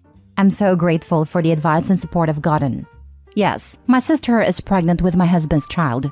It doesn't feel real. I don't think it's actually sunk in yet. They have been having an affair for longer than I even thought. Amy left early to go get tested. She had taken a test the week before and it was positive. But Joel wouldn't believe her until she got one done by a doctor. Joel and Amy first slept together 3 years ago. She was still with her then husband, but they were going through a tough spot in their relationship. She went to him for comfort, and they slept together. My husband slept with my damn sister. Apparently, it was only supposed to be a one-time thing, but it went on for a few months after that, until Joel felt too guilty and shut it down fully. Halfway through last year, the affair started up again. I guess being divorced made her miss having a husband, that my husband was the closest thing she could get to fill that hole. Me and Joel had been trying for a baby during then, but with no success. He told me he was getting depressed due to that, and Amy was a big support for him during that time. Because God forbid you find support in the person you married. They got close again and started sleeping together again. I didn't ask to hear more. I don't think I want to know more than I already know. I would have never thought my husband would cheat. I really thought he was the exception. He was always so sweet and loving, so romantic. I feel so betrayed right now. I don't know what my plan is. My husband has a brother he isn't too close to who's a lawyer. We've always gotten along well though, so I might go to him and ask for advice. Joel begged for my forgiveness, but I didn't feel much. I cried a lot, and now we're on a couch together watching TV as I write this. Amy doesn't know I know. I don't think I want her to know I know until I have a plan. Joel told me he will try and push for termination. It's up to her ultimately, I guess, but I don't think I could stand to see her have my husband's child. Thanks for letting me see I'm not crazy. I was so hoping it wasn't going to be this. I am so sorry, Opie. Give yourself some grace to grieve, but get a lawyer and get your ducks in a row. This man is playing you, and I'm willing to bet they both plan to keep the baby and are trying to find a way to make it okay with others around them, or she would have already had it terminated. No one does this for 3 years to someone they supposedly love. 3 years of consciously not caring about a person he's been with for nearly a decade. Each time he made a choice to sleep with her, and your POS sister who made the same choice. Makes it even worse that it was a second extended time at an especially vulnerable time for you. Doesn't matter that you weren't close to her, though I'm sure that's how they both justified it. It takes a super special type of vileness in both of these people to think this is okay. I am so angry on your behalf. You deserve better. Love yourself more. Best wishes for healing and peace as you go through this process. This really opened my eyes. Thank you. I can't believe this is actually happening right now. Girl, I know you're shocked right now, but I have to say this. You can't go to the brother. You need someone outside of this damn family. You're sitting next to him on a couch, like nothing has happened? I don't understand. Please get out. He's sleeping with your sister. 4 years. And she's pregnant. She's in love with him. She told him she misses him, so she's not giving up this child. Get out of the house, OP. I'll call my mom to ask if I can stay at my parents' place for a bit tomorrow, while I sort everything out. Thank you. Yes, time away with him or your sister. I hope she doesn't show up there. Will be good for you. You seem like a sweet girl, and this isn't fair. They're both garbage people to do this to you, or to anyone for that matter. Unfortunately, the biggest betrayers in life are the people closest to you. This isn't your fault. Now for the second update. About 2 months ago, I discovered my husband had been cheating on me with my sister. He told me they were pregnant with twins and begged for my forgiveness. He spoiled me with gifts, offered to buy me an apartment, a new car, whatever I wanted. He said if she goes through with the pregnancy, that he will have no part in it, that he would only be a father to the child I mother. Up until last month, I was ready to divorce him. I was ready to start a new life without him and my sister in it. I thought my missed periods were just due to stress until I felt my period symptoms. But with no period in sight, I took a pregnancy test. When I told him, he was ecstatic. He said it was a fresh start for us, that we can move on and focus on our child. He's already bought most of the stuff we need for the nursery. He's been looking at doulas and midwives in case I want a natural home birth, and different hospitals in and out of state, seeing which one would be best for me if I decide not to. I can't afford a child on my own as he's been there for me financially since I was 20. I've never had to struggle on my own. I never went to college because I would never need to work with him in my life. I didn't even consider the possibility of him not in my life because I was so stupidly in love and arrogant. I got everything I wanted. I had a perfect family and a perfect husband, a perfect house and a perfect life. We had fertility issues, and trying to conceive was a struggle. My pregnancy was supposed to be a blessing, but instead I'm wondering why now? Why after all this? I've yearned for this for years, and now it's happening, and I don't even know how I'm going to be able to put a roof over my baby's head if I leave him. Any advice would be greatly appreciated. Edit. My pregnancy is high risk. I'll need lots of medical support during and after birth, and neither me nor my parents can afford that. Abortion is also illegal in my state. I'm aware there are ways, but to me it's not worth it. So if everyone could stop telling me to just get rid of it and leave, I would appreciate that. Joel's only promising me things on the terms I don't divorce him. So legally, I'm not sure if I can take the apartment and medical care as offered and divorce him. But I have a meeting with a lawyer tomorrow to get a better understanding of what I can and can't do. I'm 14 weeks along. I definitely would not be able to get a divorce before my birth, and I don't want to be in between places with a newborn whilst recovering from birth. Hope that helps everyone understand my position, and that my situation isn't as easy as just cut contact with them. Thanks. If he can betray you by sleeping with your sister, nothing is stopping him from finding an affair partner not within your family. As if he's actually cutting off things with a sister. My money is on. He's telling them both they'll be supported and will probably continue to cheat with randos and make more babies because that's what those types of dudes do. This isn't going to end well. Your children will be sibling cousins. I can only imagine what family get-togethers are going to be like. Husband will probably cheat on both of them with their mom. Edit 2. This is getting out of hand. So here's my plan so people stop calling me derogatory terms for not divorcing him immediately. I am planning to divorce him, but my pregnancy is very high risk, so I will need lots of extra medical support with this pregnancy, and that is something I just cannot afford by myself at the stage of my pregnancy. Joel is willing to pay all my bills, but only if I stay with him. I want to wait until I'm more stable before I initiate anything. I'll get a job once I've recovered from my birth, and after I've saved enough for an apartment in my own name, as I refuse to let him buy me an apartment, because I don't want him to have anything to hold over my head. Then I want to divorce. I'll likely get good support for me and my baby. I've been looking into financial abuse. I think that is the situation I am in. I am not in love with my husband. I am not staying with him thinking we can recover from this. But I'm staying for now because I can't afford to not have his financial support. As for my sister, I haven't talked to her since everything went down, and I never plan to again. I'm not sure if her ex-husband knows the situation, and I'm not sure how to contact him to make sure he does know. He's a great person, and I hope he isn't going to get mixed up into this mess. I feel bad for the twins too. It wasn't my decision to make Joel no contact with them. I tried to urge him out of it, telling him it's cruel, but he kept saying that he would only father a child I bore. I really did try to make him see how cruel it was, but he started to scare me, so I stopped trying to convince him. It's completely out of my control. As much as I hate him and my sister, I know it's not their fault. I love my niece and nephew, and I'm sure I'd love the twins just as much. I'm sad I won't be able to see them, but that's just the way things go. If you think I'm a bad person for using Joel to my financial advantage, I really don't care. And I've already heard all the insults and names, so do not waste your energy calling me them. He shouldn't have had an affair with my sister for 3 years on and off. That's all for now. I'll update if anything comes up. Thank you for all the good advice I've received. Edit 3. A person on here brought a post to my attention that could very well be my husband. I am not sure if it is him. It could be a friend of ours, but it is not a troll, as they know my name, my husband's name, and my sister's name. I've been staying with my parents for the past 2 nights, so I have not been able to talk to him besides texting or calling. I'll try to confront him as soon as my dad gets back with the car. Edit 4. It's been deleted. My dad still isn't back and I need a nap. I will post an update tomorrow after I talk to him. Third update. Joel did post about his side to Reddit. I went over to our house this morning to talk, but he had to get to work. He got home 1 hour ago, and I've since talked to him. He said he thinks he's getting treated unfairly, so he made a post. Luckily, it got taken down by the mods for sharing personal information before many people saw it. I feel violated to have him talk about his affair so publicly. He didn't even bother to use fake names, and now whoever saw that post knows my true name. He let me read the original post he wrote. He had to shorten it by a lot for Reddit, apparently. But he explained to me the reason why he doesn't believe he's the father of Amy's children, and that's why he doesn't plan to be a father.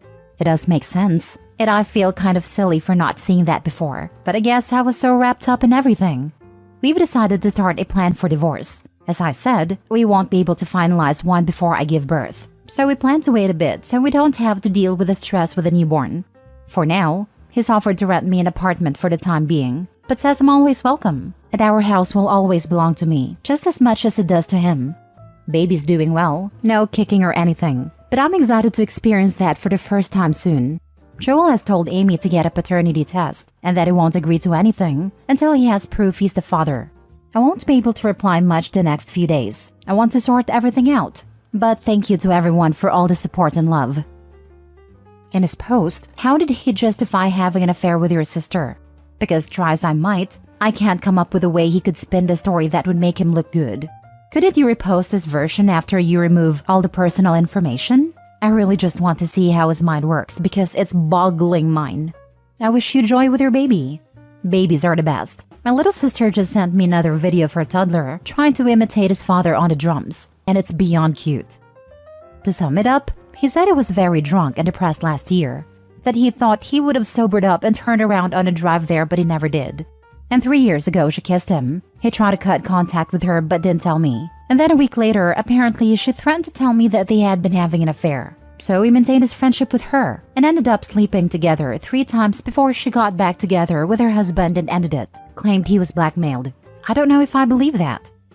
I read your husband's post yesterday before it got removed, although at the time I didn't know it was your husband that made a post. He wrote he found comfort in your sister and grew fond of her, that you were more loved by your parents. He drove to her house with one intention only when he knew she was alone, and her kids were with her dad that night. He refers to her by her nickname in the post. This man wasn't blackmailed or fooled by anyone. He could have put a stop to the text messages and phone calls right at the beginning if he wanted. Don't let him gaslight you into believing that he was blackmailed. If the house belongs as much to you as to him, then he can move into the apartment he's planning on renting. You deserve the house. Joel, if you are reading this, give her the house. Sign it over to her. It's the least you could do for cheating on her with her sister. Also, see a therapist. OP, you deserve good things. Hope well for you and baby.